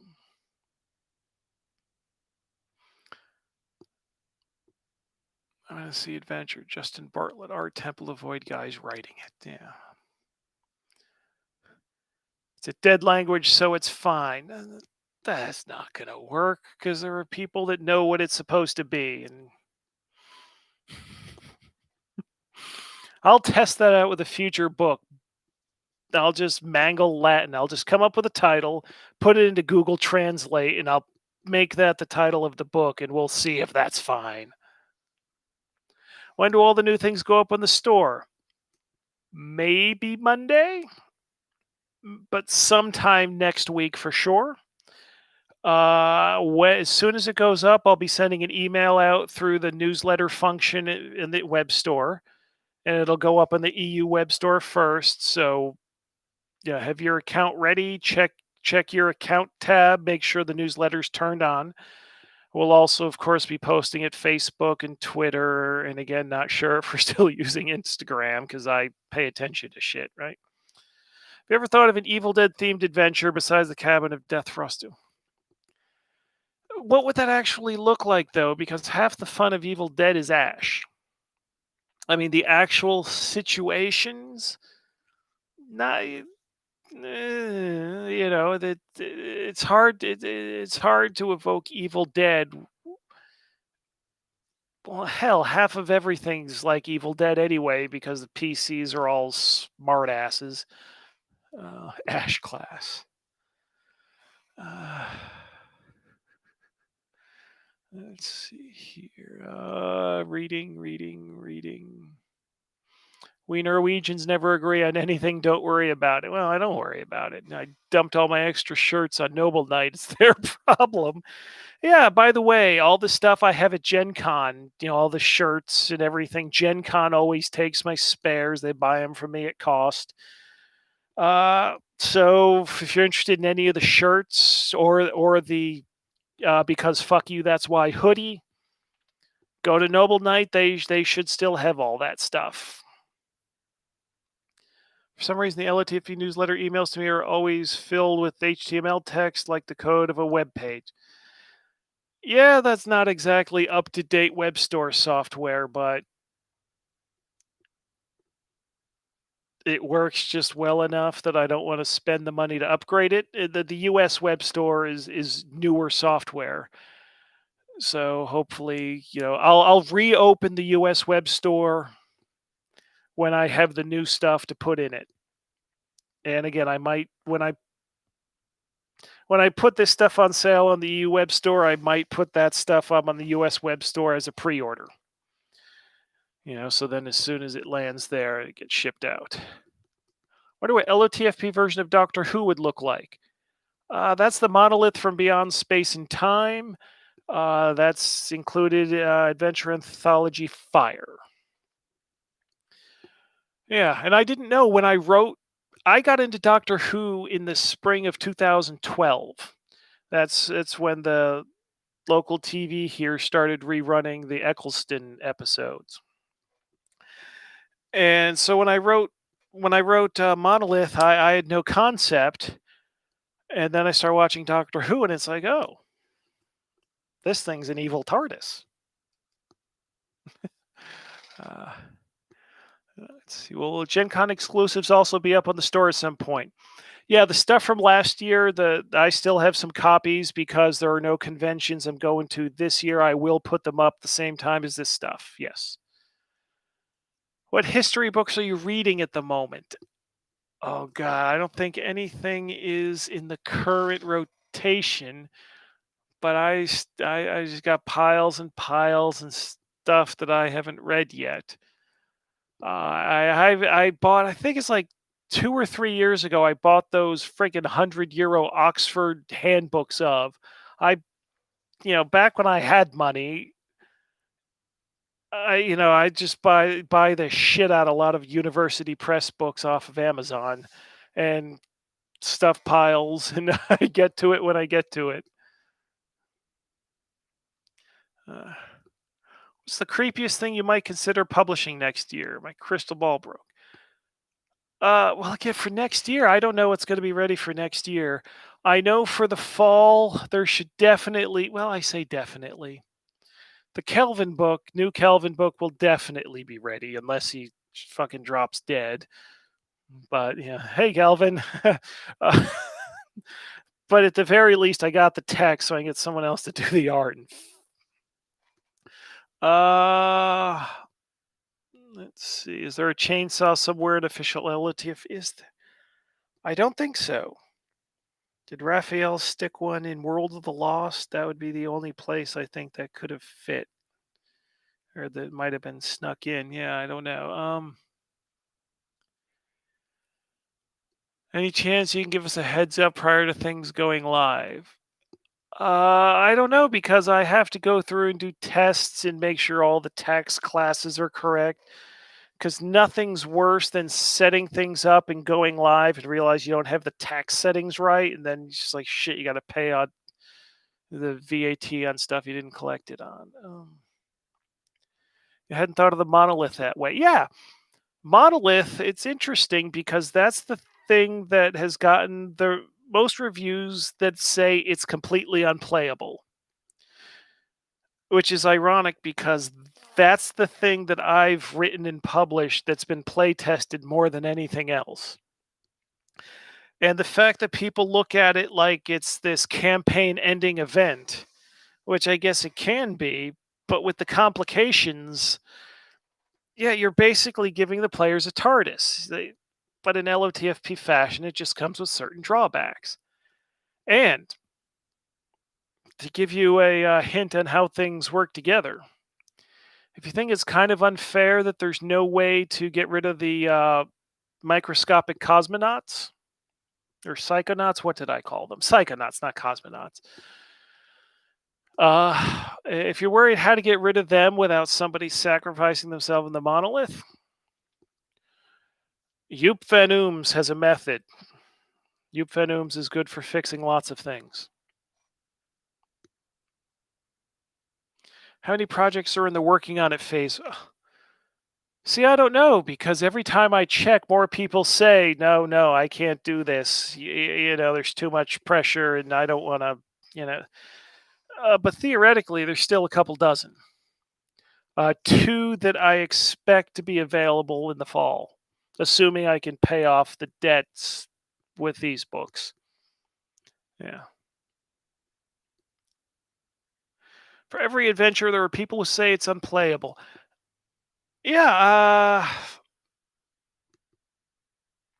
yeah. I think what happens is most publishers, if I can make a generalization of things that I haven't read for years and years now, but my impression is that publishers, when they publish adventures, they're packaging an experience for you.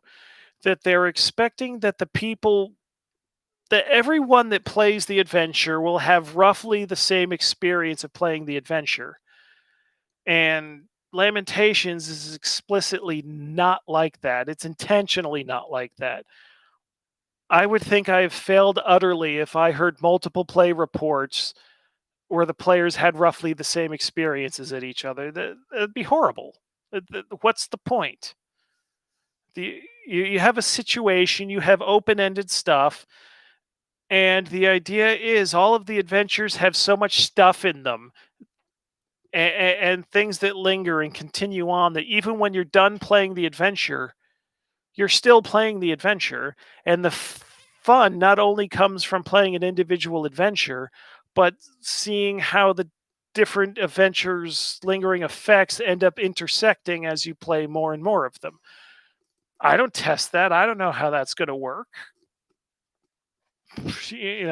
But the strange effects from one thing run into the strange effects of another a couple months down the road, and suddenly you have an utterly unique experience that absolutely no one else on earth has, even if they played the same published adventures you did.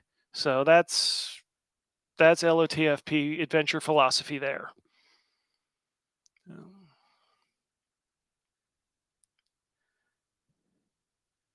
Okay, reading more comments. I think people need better players. Well, everyone needs better players.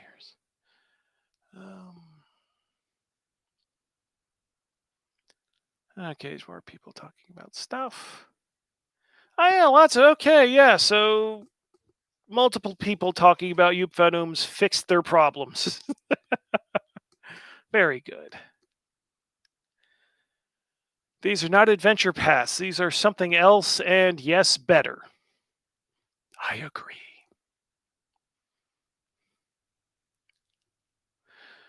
Damn, got stuck in a meeting. Can you go over the mirror book once more? All right. Oh, Jesus Christ. Is that the sun finally going down or coming up already? Jesus, 3 in the morning. The Octoplanetary Blade of Somnambulistic Beneficence by Jeff Reitz. Shiny stuff, and it's shiny all the way through. And I can confirm that you can read the text on this damn thing. So this is, I dare say this might be in a format that's, it would probably be too much to say that there's never been a book that's like this all the way through. But can I say there's never been a role-playing book that's been in this format, that this is a first? Somebody fact check me on that.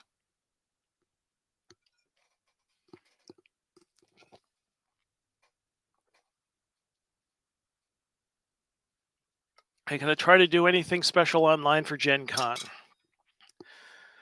I don't know. I've been so worried busy with other stuff and pulling my hair out over world events over the past few months that I don't know. I don't know.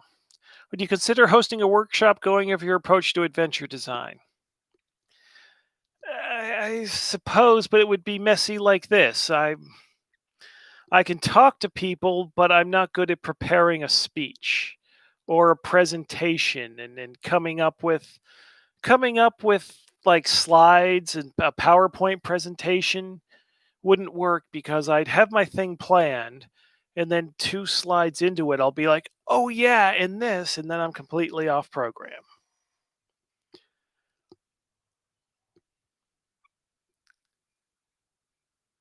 Are you currently able to ship purchases from the EU web store to the US? Yes. Yes, definitely. When this stuff goes on sale, there will be a couple of EU exclusive items, and those will definitely be available from the web store. Tricky though, I found out, and I still have to contact one customer. There are some countries we can't ship to because of COVID. And I didn't know that until I tried to ship to one of the countries. Uh, how's it feel? Mirror book squeaky? No, not really.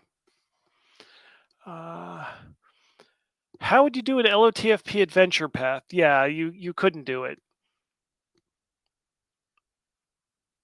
Mhm.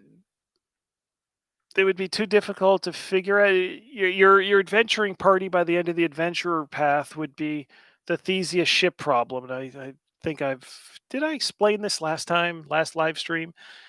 You're gonna eventually end up with no original members of the party. So why are they still on this adventure path? Love music, metal cues, and adventure modules. Do you do this in your own adventures and envision any future? Yeah, probably. It's not something I usually. Sometimes I intentionally do it, and sometimes it's not there. What are you gonna do? Any chance of a Salem witch trials riff coming out? Maybe, probably. Submit a pitch. Thing with trials though, player characters are by nature outlaws. How do you wrangle them to be imprisoned, or if they're coming upon a trial situation, how do you get them to not decide to just disrupt the entire proceedings? How do you get them to participate in the trial spectacle? And if they're not going to participate in the trial spectacle, you can't really make an adventure about trials. More condoms. No more condoms. Make future LOTFP players. Get to it. Fucking condoms. I remember one of the magic books recalled having something like a metallic surface on some pages. Well, we did that. Curse Chateau had gold foil, not covering entire pages, but same sort of thing.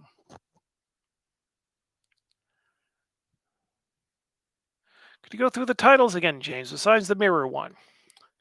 Deck of Weird Things, Big Puppet, Adventure Anthology Blood, and Fermentum Nigrum de Sepulti, or however you're supposed to say that in Latin.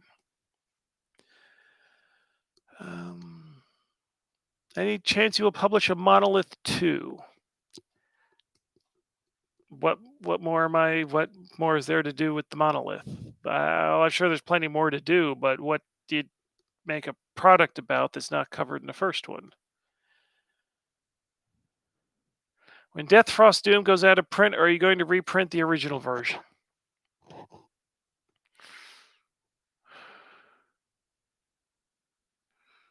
I hadn't thought of that. It'll be a bit. I don't. Oh yeah. Fuck. Fuck.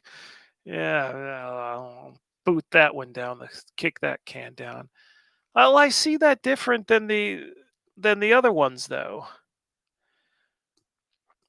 Because the thing with see, this is difficult. This is difficult. Like stuff with the Zach byline.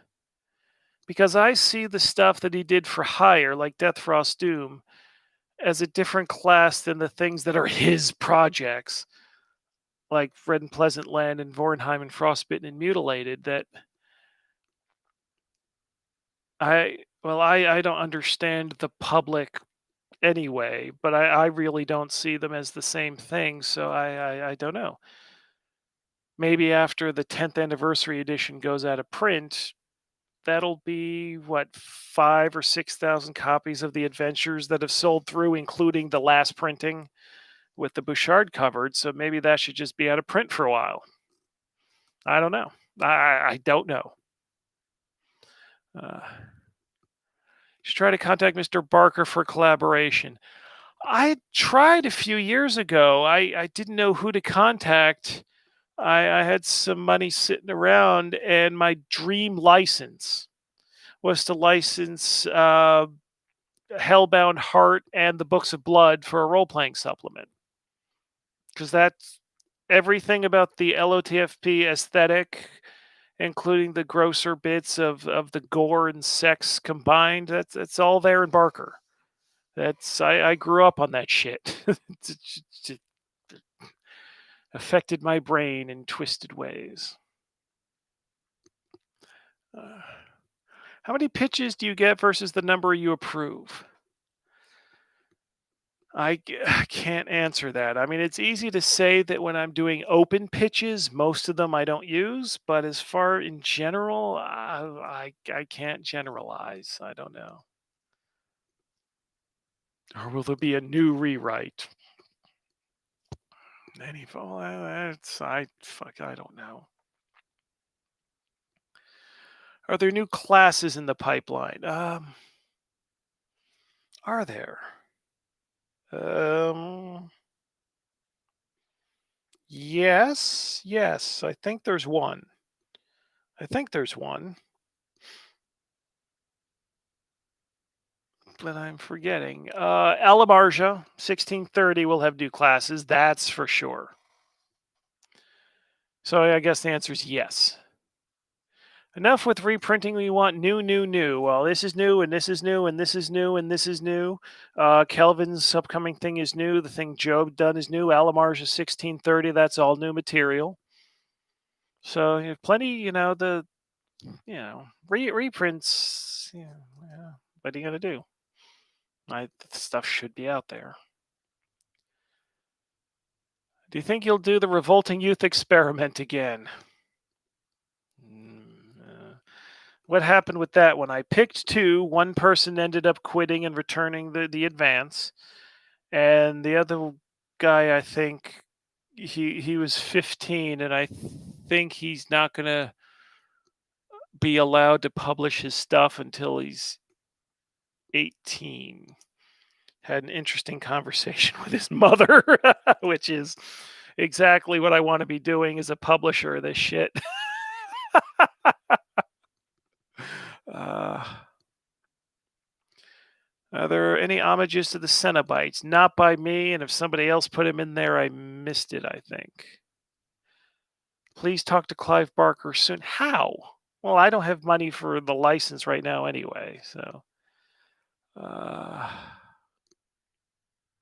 bucket is also, this is part of the same group of buckets made last year. Yeah. Do you work with artists that email you the same way as writers, or do you approach artists differently?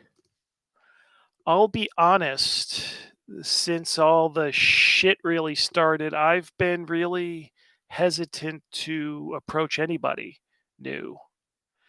I guess when people email me, if there's need, I can answer back, but mainly I'm just filing all those, and it's mainly working with the people I know right now for a while. That's one bad thing about all this shit.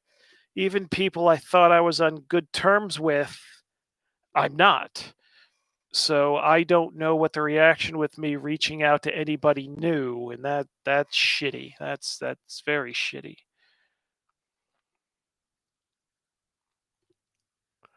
Uh,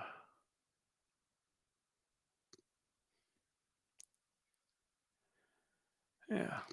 Oh, Barker has cancer. I did not know that. Am I reading that right? Yeah. Oh boy. Well, that's unfortunate. So it is after 3 in the morning here. 51 people are still hanging on, listening to me babble on. What would you like me to continue to babble on about? Just let me know in the chat. I've introduced what I want to introduce. Don't forget when you're considering your purchases, the shirts. Um, yeah. Live streaming, middle of the night, so some Americans and Canadians, I guess. can tune in more conveniently. Do you ever consider doing an online tournament? Tournaments, I don't. Tournaments never made sense to me. I'd read about tournament mode for old AD&D modules, and that just never made sense. Have you tried getting LOTFP translated to other languages, or have publishers contacted you about that?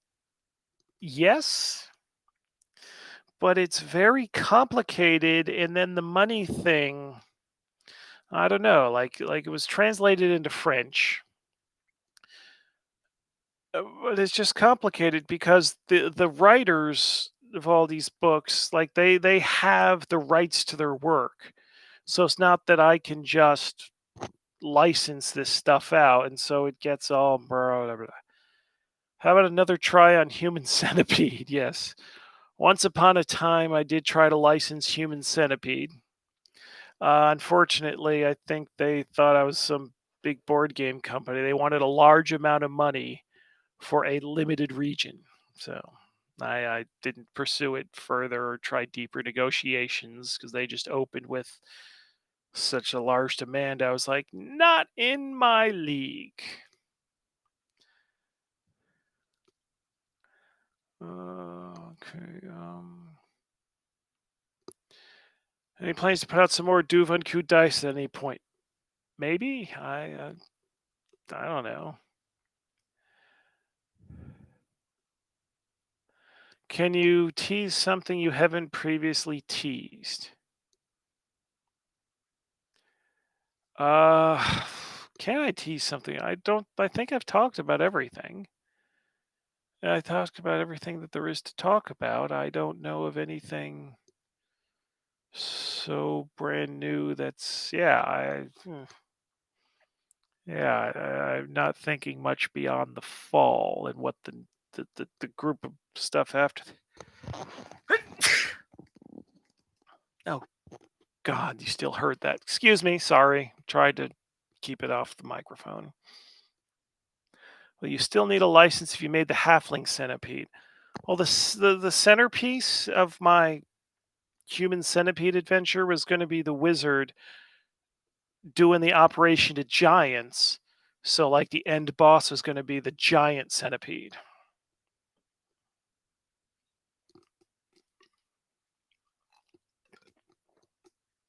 Questions coming in fast and furious, and I'm having to squint because the computer's way over there because I decided to spread a table for y'all.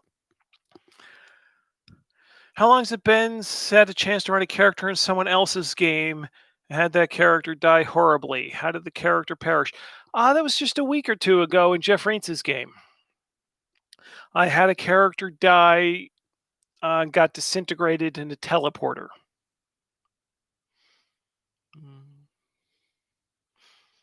Or a human Ouroboros, a centipede that eats its own tail. Flexible participants there.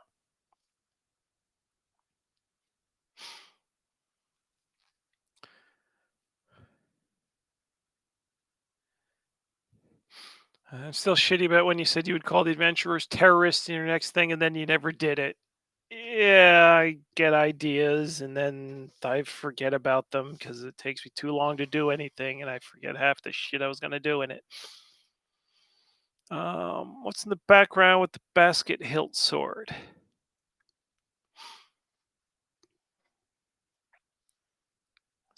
What do you mean background? I mean, background's just silver.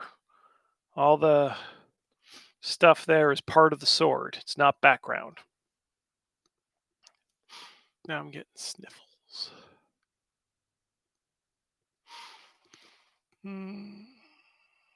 Let's new box set of the Horizon. Probably not. A lot of the GM advice in the referee book is golden. Well, there will be another referee book. Possibly, maybe by the end of this year. That's realistic, based on shit that's already done. If I were to propose a LOTFP book, it would be focused on saints and relics, pilgrimages. Are you the guy I've already talked to about that? I can't tell. people using pseudonyms, who's who.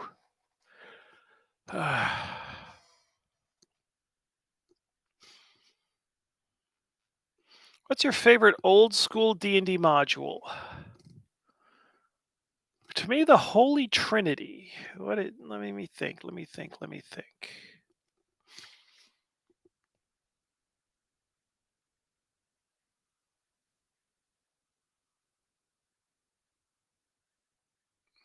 Village of Hamlet, Keep on the Borderlands, and Search of the Unknown, and Isle of Dread.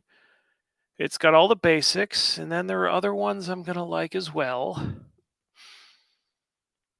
But those, you have your basic dungeon, you have your, limited adventuring environment like Keep in the Borderlands, you've got your intrigue and civilization in Village of Hamlet, and you got your wilderness and Isle of Dread.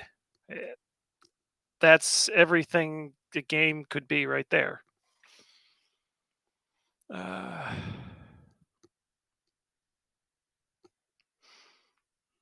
Loot the Keep. Yeah, loot the Keep. There's more experience and treasure to be found in the Keep than in the Caves of Chaos.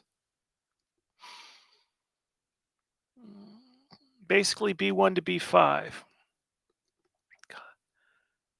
I can't for the life of me remember off the top of my head what B2... No, B2 is Keep in the Borderlands.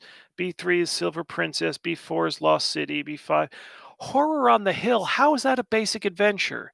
That is an absolute slaughterhouse with all the giant wasps with the poison kill things and ogres running around. How are you going to run a first level group and run into a group of ogres on the friggin' hill? You're not even in the dungeon yet. That is just a fucking meat grinder slaughterhouse. People talk about Tomb of Horrors is unfair. The most unfair D&D module ever published was Horror on the Hill, or Hill of Horrors, whatever, B5. Just the fucking worst. That's what you do if you want to, just want to fuck with people. That's the worst. I've never published anything as fuck you as Horror on the Hill, or whatever B5 is called.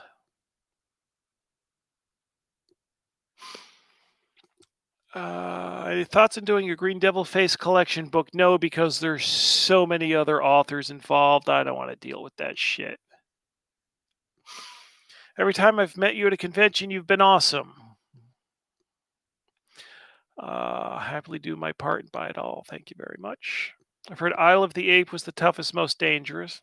I've never actually played that one.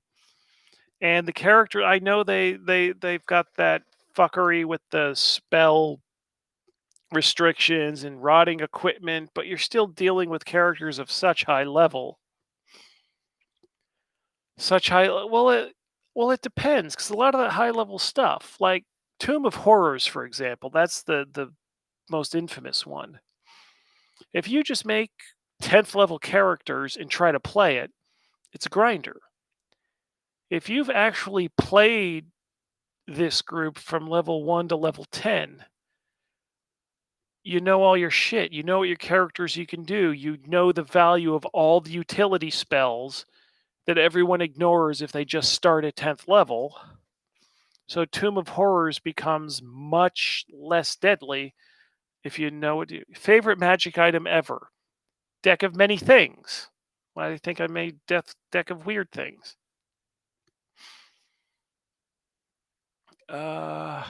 Someone just had to remind me of the film The Human Centipede. I need the bucket.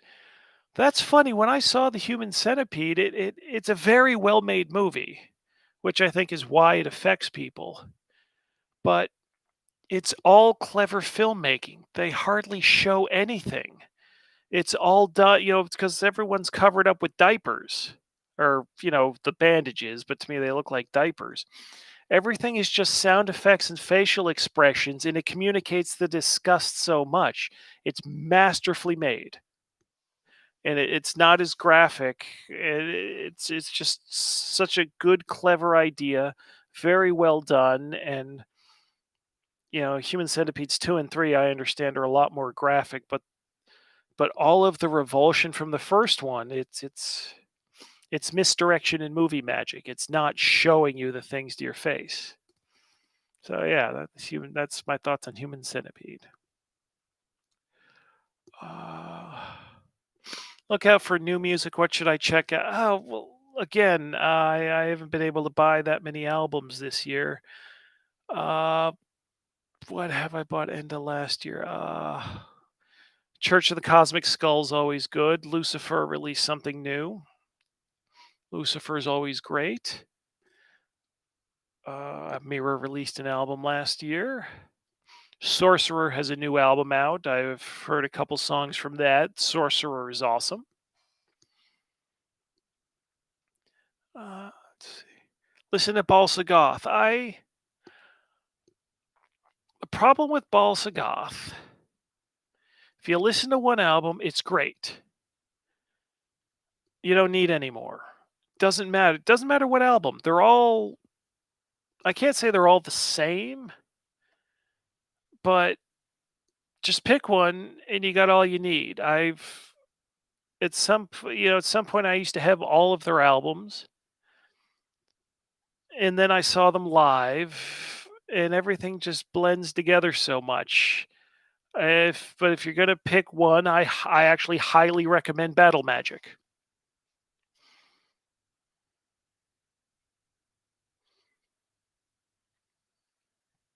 Any dream collaborators aside from Clive Barker, living or dead? Well, I was thinking, of how you're not allowed to fraternize with certain people. I always thought, what if H.P. Lovecraft stepped out of a time warp before he got diagnosed with cancer? And he steps out into the modern world, he would have all these ideas. And I don't know what he'd think of role playing games, but I could just imagine him, Lovecraft, stepping out into the modern world, would at best would be a MAGA hat internet troll. So imagine him being that person walking up to the Chaosium offices. It's like, oh, I see you've built a business around my work. Can I do anything for you? And can you imagine with the way Lovecraft would talk? Can you imagine, the shit you'd take for working with him? But then if you refuse to work with the man that created what you see, I don't, and I hate using this example because I like the Chaosium guys. They've always been good to me. But the idea is if you can't work with the man and he's right in front of you, what do you do with his intellectual property that not only Chaosium, everybody uses Lovecraft. So if he was here and being who he is, which wouldn't fit well in the modern day, does that affect people using his work, even though it is public domain stuff? So yeah, I've actually done this thought experiment and how that would work out. And that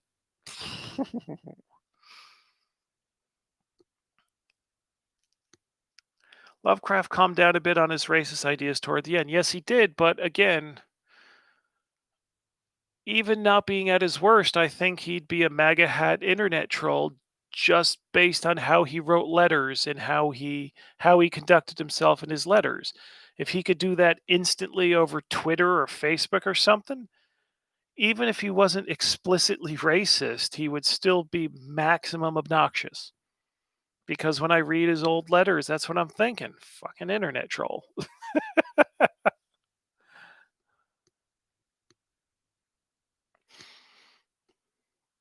Uh,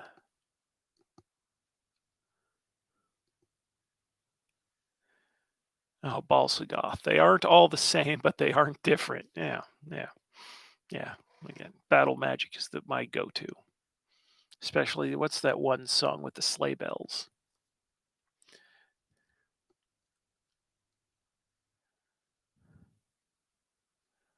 Let's see.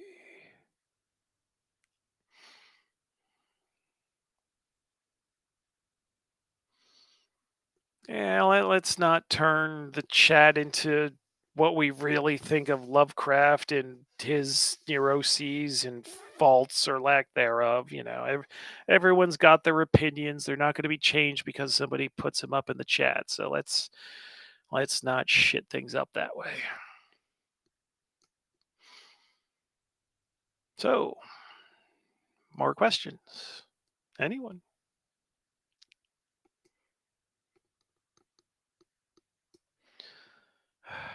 Can't wait till people catch on that I'm doing this and people start memeing me with the faces I make.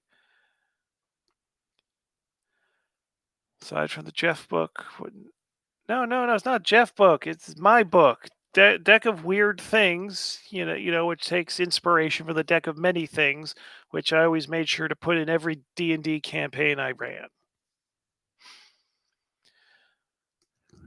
What adventures are in the Blood Anthology? That's Grinding Gear, Hammers of the God, No Dignity in Death, People of Pembertonshire, and Weird New World. Board games, Death Frost Doom version of Pandemic. I don't know anything about board games. My favorite board game I ever played was Survive because it had hexagons and you flip them over and little dragon pieces. So that's yeah. The Jeff Reins book is a magic item, right? Indeed, it is. As is my book, and I gotta say, I like my work better than other people's. Uh, is that an asshole thing to say? So aside from that, what are some of your favorite magic items to dish out? Well, not I don't do traditional magic items. One of my favorite stuff that ended up in the God that Crawls. There's that black disc that does nothing except it explodes if you cast detect magic on it. And then there in God that Crawls, I think is where the book about poisons, where if you read it, you die. And both of those things work as a fuck you players for being inquisitive. But once that happens and the players know what they have, these things become awesome. So I think my player group, they assassinated an enemy magic user by just giving him the disc. Because of course the magic user at some point is going to be like, what is this? Is it magical? Boom. So even the magic items that are simplistic fuck yous can end up being something in the game beyond a trap. Have any good stories from playing or running RPGs? Yes.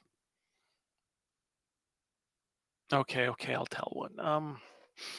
I ran a game once. I think I had 11 players.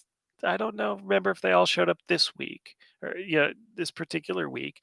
But I had a social adventure in a town where the players had to break up into different groups.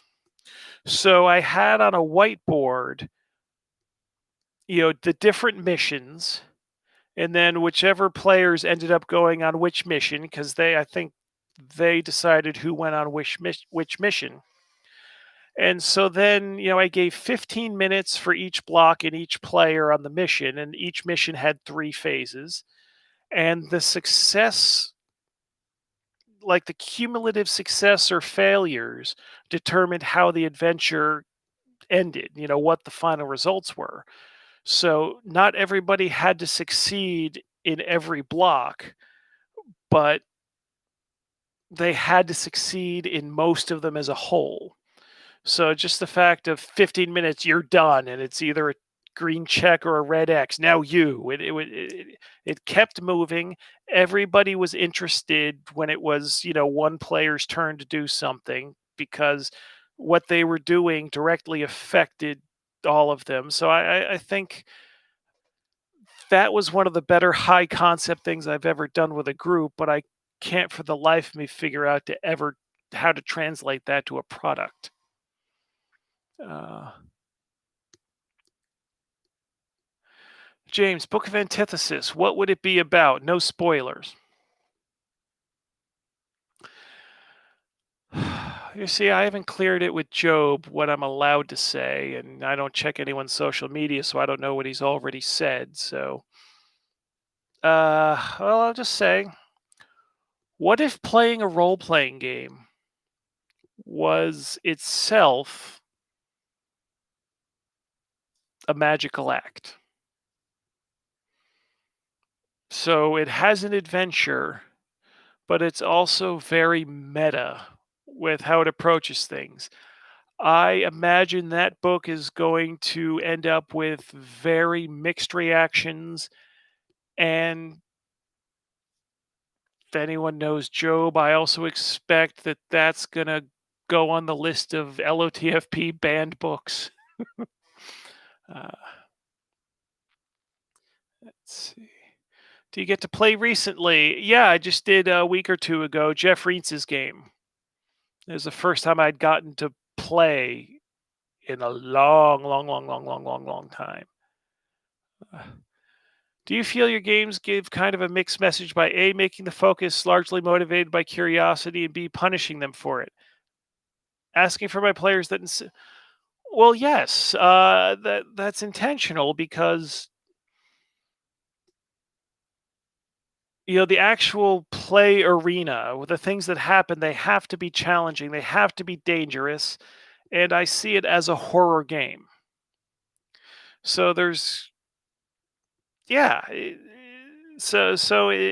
if it yeah, it's tough. I mean, I try to do a lot of things that where the consequences aren't immediately deadly, but then there are places where it will be. But it is that kind of thing. You're dealing with magic and things that break the laws of physics and are just wrong for reality. It has to be dangerous, and it can't always be telegraphed fair danger.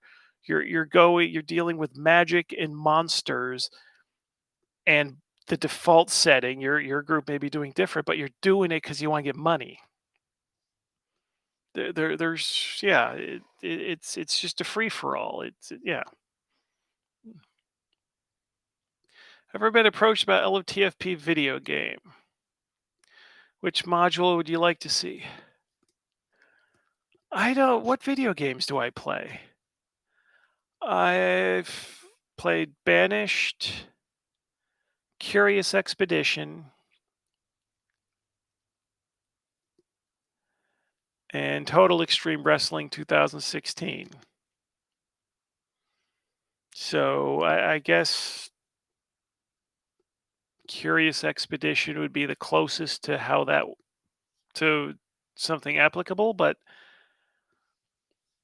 yeah, I used to play like old Bard's Tale and Ultima. It wouldn't work for a Bard's Tale format. Maybe Ultima, but I'm just not up on what current popular video games and what they are and what their forms are like. So I don't know. Is that old micro adventure, The Tower from the original Death Frost Doom, going to be in a reprint? Fuck. Why didn't you remind me of this when I was putting Death together? Shit. Uh, Slift are big into D&D. 70s heavy metal artist Kaza did their last album cover. Previous questions out there shot off before finished. No. I've never heard of them, actually. God, the Crawls would be a nice video game like Pac-Man. Any chance for a Thulian Echoes or Gingerbread Princess reprint?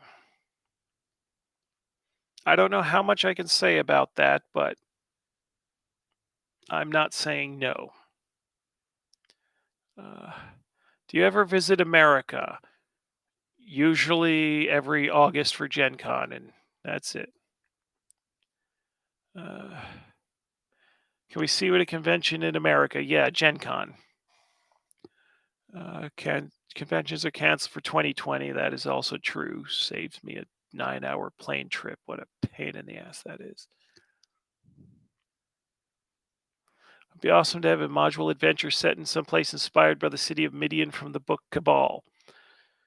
Don't nudge me. If you've got a pitch, you do it. You tell me your idea that isn't a complete ripoff, and yeah. That's the thing. When people tell me you should do this, I'm like, no, you should do this. Will you ever make a wrestling themed adventure?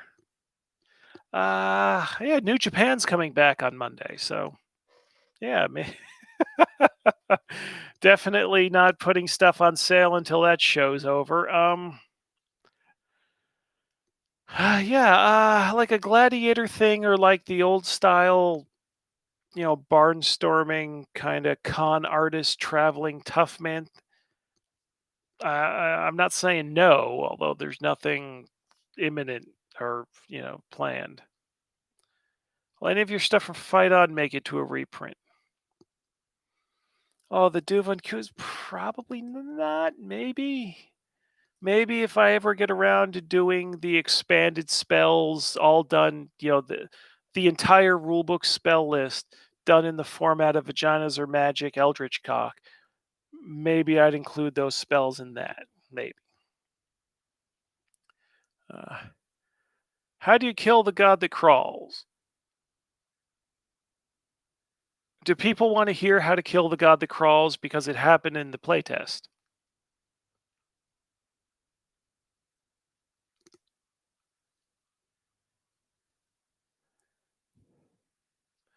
And now there's silence as I'm waiting for answers from the chat. Of course, people are going to say yes, but So if you don't want to hear it, blame those two fuckers, even though they're just like 1/23 of the audience. Or oh, okay, here's some more yes.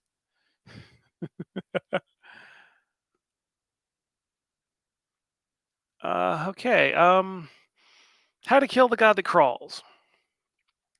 Well, you know that section, the magic item vault, and there are all sorts of, there are tons of doors in there. What a group did is they took the doors, took the doors off the walls and made a bridge, put the bridge across the chasm, and as the god was crossing the bridge, they dumped the bridge. I mean, it didn't kill the god, but it's done out of the adventure. And when that happened, I thought, oh, that's clever, and didn't fix anything to prevent that from still working in the adventure, even though it was, intended to be undefeatable. But, who am I to fuck with a good idea? Aside from Mass recently, any other culture clashes or adjustments moving to Finland? I've been here 15 years now, so it's more culture clash going back to the US now, honestly. Uh, let's see. 48 people. It's 3:30 in the friggin' morning. Keep the questions coming if you want me to stay engaged and awake here. Any more module walkthrough cartoon posters? Not right now with the money issues. That's spending lots of money on a big promotional things. Not the place to spend money right now. Not against the idea. Does attempting to learn Finnish cause sanity loss? Yes. I'm a bad immigrant. I tried learning. Well, when I went to integration classes, my integration school, I was 30 years old, and they're trying to teach me Finnish and Swedish at the same time when I had never learned another language besides English before. So I didn't. Yeah, that didn't work. I can read it halfway, sort of decently, but spoken, when people are speaking at a normal cadence, I still have very difficult time even picking out what the words are. And even if I can understand the words, the process of translating them in my head is by the time I've figured out what the beginning of the sentence is, they're three more sentences down, and it's fuck me, fuck me. And then plus, whenever I'd be out in public in the early days when I was making an effort, as soon as I stumbled at all, people just switched to English. So fuck it.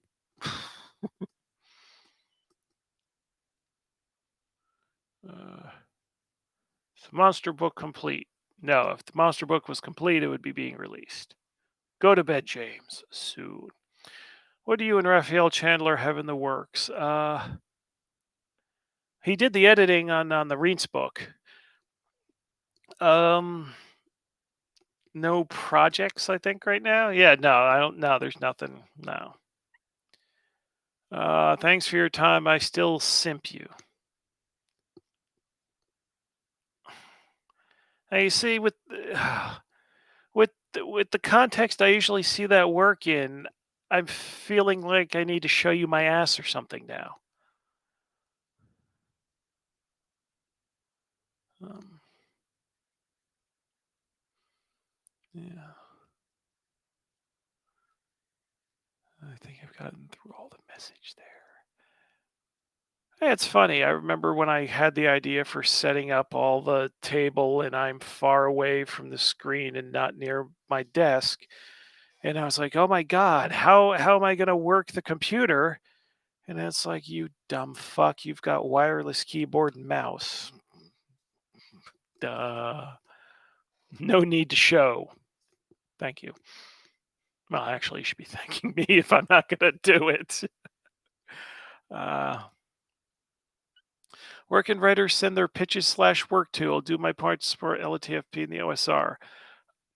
LOTFP at LOTFP.com. What do you and Raphael Chandler have in the works? Nothing new right now. He did the editing on this book, but we've got no shared projects. The latest thing, we did a reprint of World of the Lost last year, so pick that one up if you don't have it already when you pick up all the other ones. You still need to put all the stuff back for bed. Why? I just turn the lights off and go to bed. I don't need to do shit with this.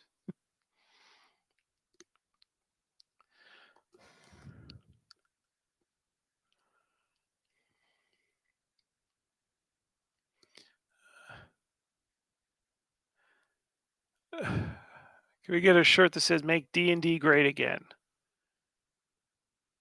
I published Lamentations of the Flame Princess. Why would I give a shit about D&D being great?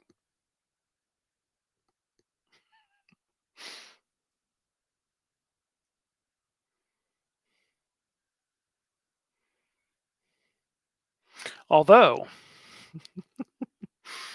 at Gen Con next year, or I guess any US conventional work, if anybody has one of those old Zach Smith Save D&D shirts, I never got one, but put on a GoPro, put on that shirt, and just walk through the convention hall. Stream it on YouTube.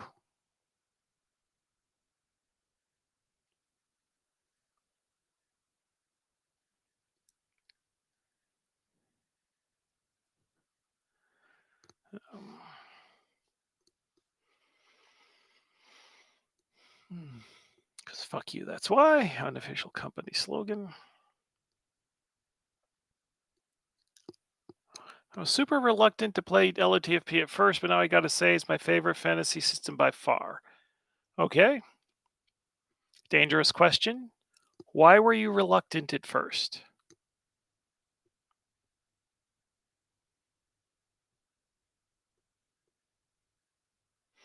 Oh, and just to remind everyone that's here, hit the subscribe button, hit the like button,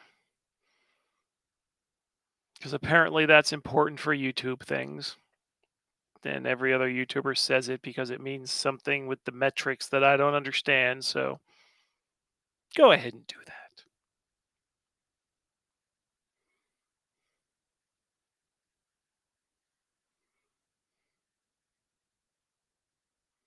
AKA, what do you mean I can die with one hit? Well, let's face it. If somebody stabs you with a knife, you can die. How rigid are you about wanting stories in the 1600s?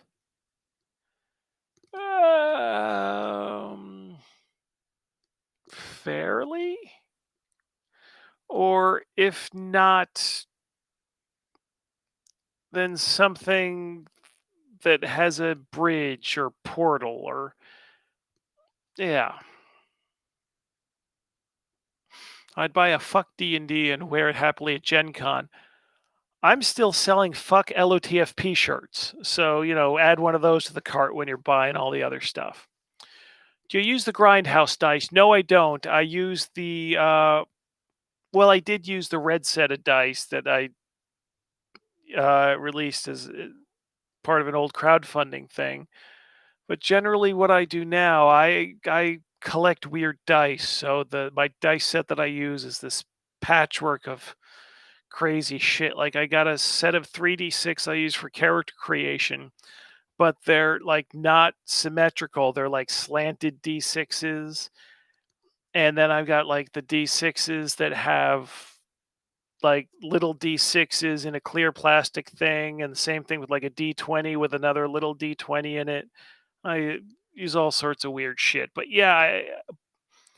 the Grindhouse dice was an idea that I wanted a complete box set. I don't know that I've actually ever used tiny dice.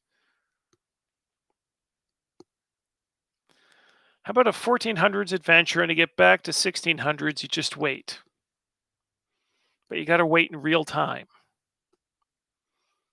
You actually have to go through the adventures and being a farmer and worrying about the harvest every year.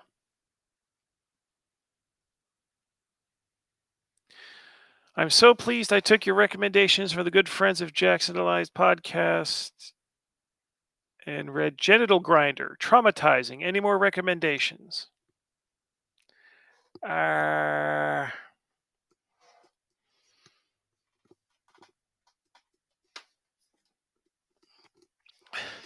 this is the book he's discussing. Anybody who has not explored bizarro fiction needs to. But yeah, but but a lot of that stuff doesn't stick with me though. It's like entertaining and like, ooh, okay, ideas, but a lot of it doesn't stick the way this did. So my recommendations aren't. It's just the same shit. Like the early days of OSR, it's like you all assumed that everyone had read the classics, but I don't know that that's the case anymore. So read Clark Ashton Smith, The Averoyne Stories, Robert E. Howard, The Solomon Kane Stories, all of H.P. Lovecraft, uh, Clive Barker, especially the early works. And what else is here that's interesting? H.G. Wells. H.G. Wells' works as prime inspiration for Lamentations type stuff. Yeah, my literature shelf is right over here. Yellow Sign, Robert Chambers, definitely don't skip that. Edgar Allan Poe, got to be more selective. I have an unabridged everything poems journalism, so it's not all applicable, but the right Poe is the best Poe. Uh, yeah, yeah, just the classics definitely is what I recommend off the top of my head. And then, oh God, this is embarrassing that I forget which author. I think it's this. Oh yes.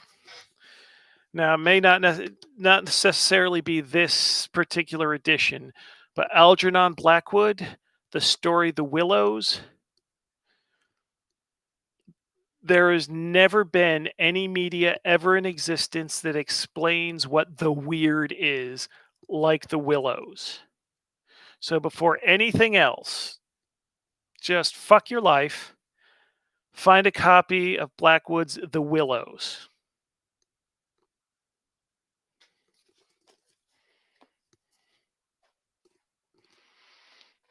Okay. Speaking of Jackson Elias, is Scott still working on his project? Oh God. See, this is a thing I don't know whether I want to say publicly. Because it could be useful to say it, or it could be in really bad taste and cause problems. I haven't heard from him in so long, which is a problem. So if anyone has a line to him, Tell him to get in touch.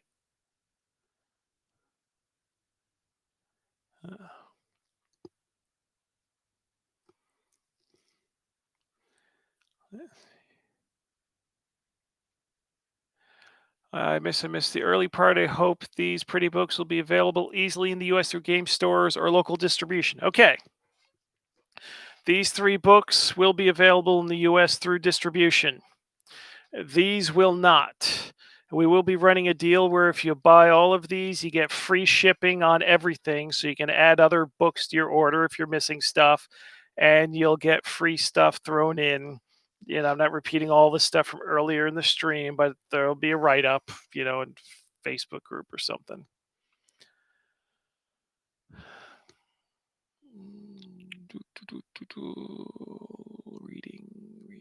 Reading the chat. Okay, there's still 48 of us in here. 48 people watching, and only 40 people have hit the thumbs up. Some of you aren't doing your duty.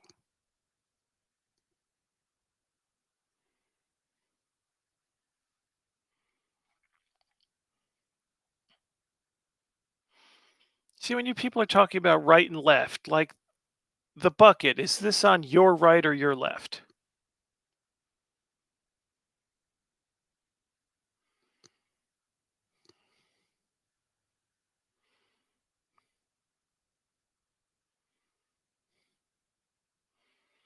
Will you still make money if we buy the lot? I'm in Australia and the postage would be a kick in the ass. Yes, I'm definitely not pricing things where I lose money on shipping. Yeah, okay. The bucket's on my right, but apparently your left. I guess I should know that because the fucking words are backwards for what I see on the screen. But yeah, as far as packages, it's I think the exact same price to ship to the US as to ship to Australia from here. I know that that changes if you get to like 10 or 15 kilos, then it's different, but you're not getting above 5 with whatever you order, so it's waving my hands. But yeah, so you don't have to worry. That's Australia is no different to me than any other country. Uh,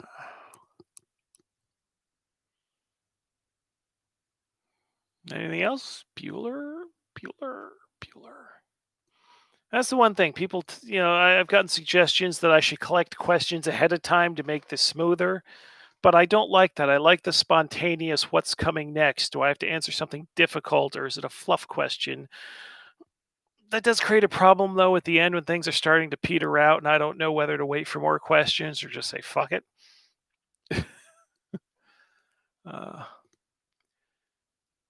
you have a better idea of book prices since the first stream? Yes. Well, 60, 35, 35. And I went into a whole thing about my finances, which explained this one. Basically, LOTFP is in trouble, and I am in debt right now, and I've printed these books on credit in addition to that. So,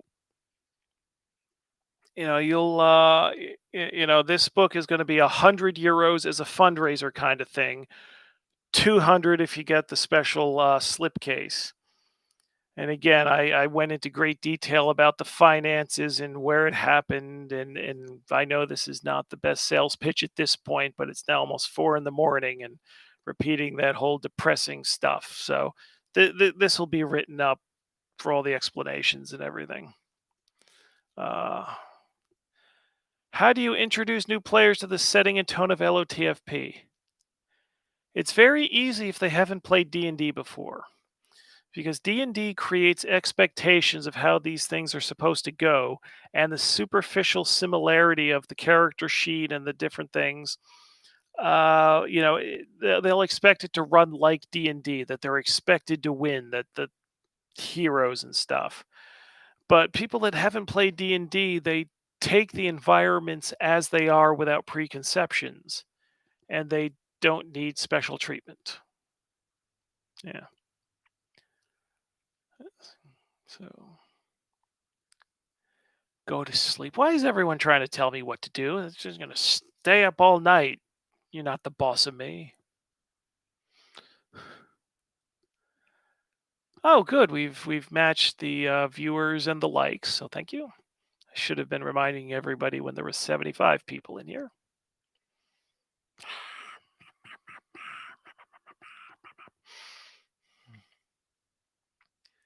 Okay.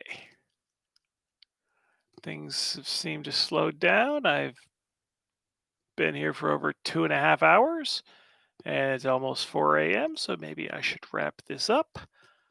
I don't have any sort of grand goodbye message. Any advice for writers trying to get in the game? Don't let anyone tell you your ideas are bad. I mean, maybe they're bad, maybe they're fucking awful, but you need to be able to develop your ideas. You need to be able to in public learn. And if as long as you put yourself into it and you're not writing for the audience, but you're writing the stuff that's in your head that needs to get out, you'll find an audience. Maybe you'll need to really work on the presentation and how it's done, but if the ideas are there, everything else will follow, and you just have to not be afraid to try the shit that you want to try.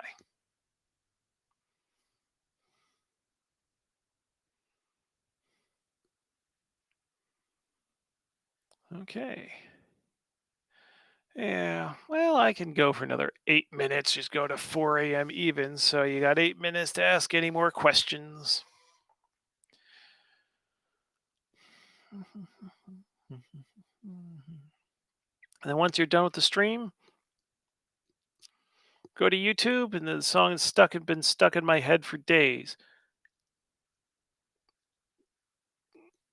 Kaza ni Nare, Minoru Suzuki. He's not the person that made the song, but he's the wrestler. That's his theme song. Yeah, Kaza ni Nare.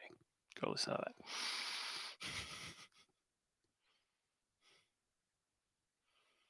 Okay. So does nobody else have any questions? Maybe I won't wait till 4 a.m. even. Feel sorry for people that like watch the whole. Like, there's got to be some poor bastard that watch over 2.5 hours. It's like, oh, I'll ignore what Joe Rogan's on today. Don't want to listen to whoever. I'll listen to Jim. And then they get to this last 15 minutes, half an hour, and it's just like, that's why I need to think about co-host, someone to banter with, and not just depend on who's in the chat. So yeah, the chat seems to have wound down, even though there's still so many people in here. Aha. Any chance of getting a game running sometime this year? I don't know. I gotta say, you fuckers. Well, I can't say all you fuckers, but it just seems that whenever there's a group of people in this place, one of you's got some sort of nasty cold. And the sort of nasty cold where, you're sitting there, and they don't blow their nose. They just snort it in. They don't even sniffle. They snort it in. It's fucking disgusting. I don't say anything at the time, but I gotta say, once things get started again, and I was gonna start in February, in getting, but as far as when things start up, it's like no sniffles allowed.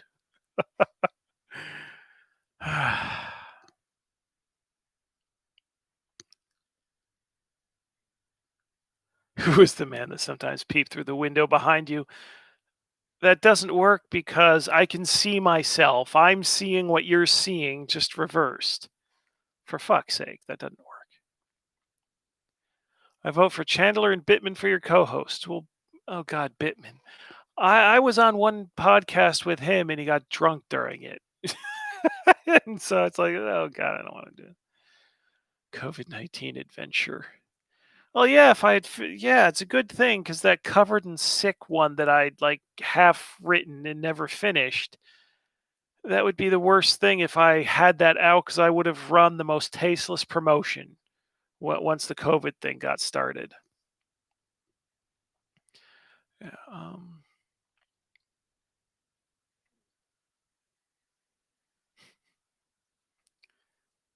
is there an actual play where you run a game? No, God.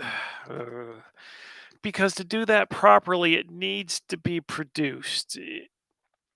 It, it just dumping some raw footage of faces on a screen or a stationary camera of people around a table. It's fucking awful. I can't watch any of that shit. Like I've never been able to watch people playing D&D, even the slicker, more well-produced things. Even in the heyday of I hit it with my axe when I like had a financial interest in how well that was doing. I watched a few episodes and I'm just like, why does anybody want to watch other people play role-playing games? And so like there's a celebrity Vin Diesel runs D&D and I watch it for 2 minutes and it's like this is fucking awful.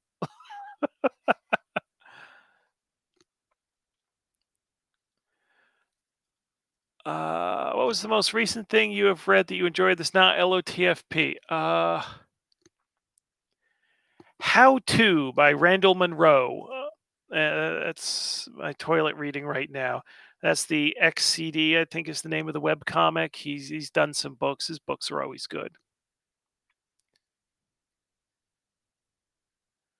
Let's see. Sock Puppet Sidekick. Okay, now when you say sock puppet sidekick, do you mean me actually having my hand in a sock puppet? Or is some fucking idiot supposed to be like under the table here going, "Row, row, row." Do you accept pitches that are not 17th century Earth? I can't say no, but I do prefer that kind of thing to where, yeah. Zach co-host make them cry. Oh, for fuck's sake! Can you have suggestions that aren't going to make my life problematic? I'm not going to have people screaming at me. Bitman's my. Let's see. Cup of hot phlegm. Well, thank you for that one. Okay.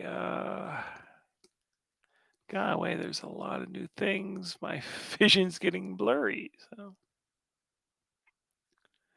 people will think it's your hand, but actually there's nobody behind the curtain. Okay, how do I do an empty sock put? You have it. Okay, I think I need to call it a night. Even though we got more likes than people in the chat, that's nice. The chat number, the stream thing just went up, or the numbers watching. There are people still coming in just at the end to hear me go at 4 in the morning.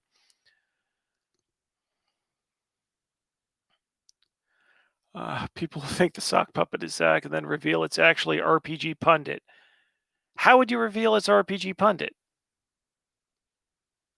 I mean, if he shows his face, no one would know it's him.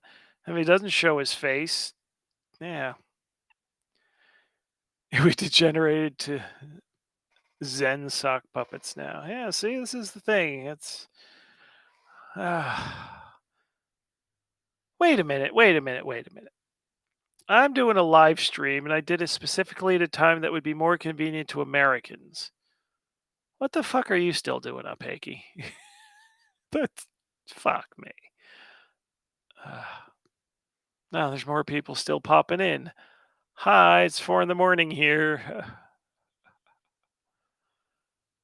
The state of the chat.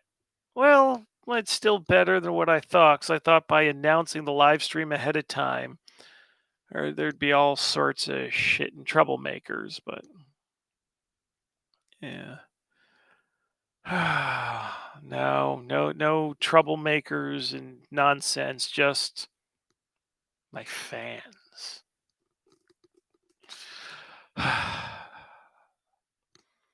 pundit's picture is readily available online. Why would you care enough to know that?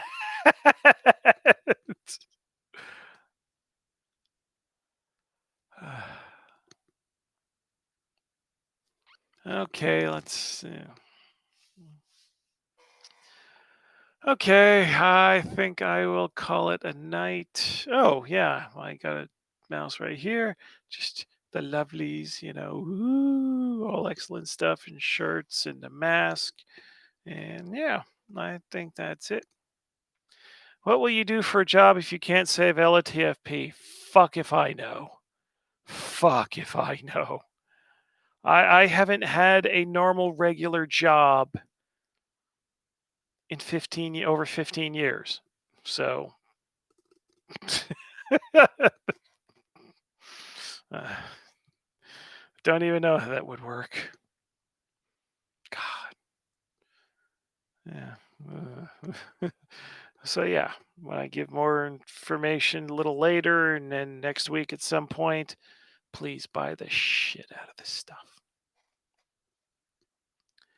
Good night, everybody. Good night.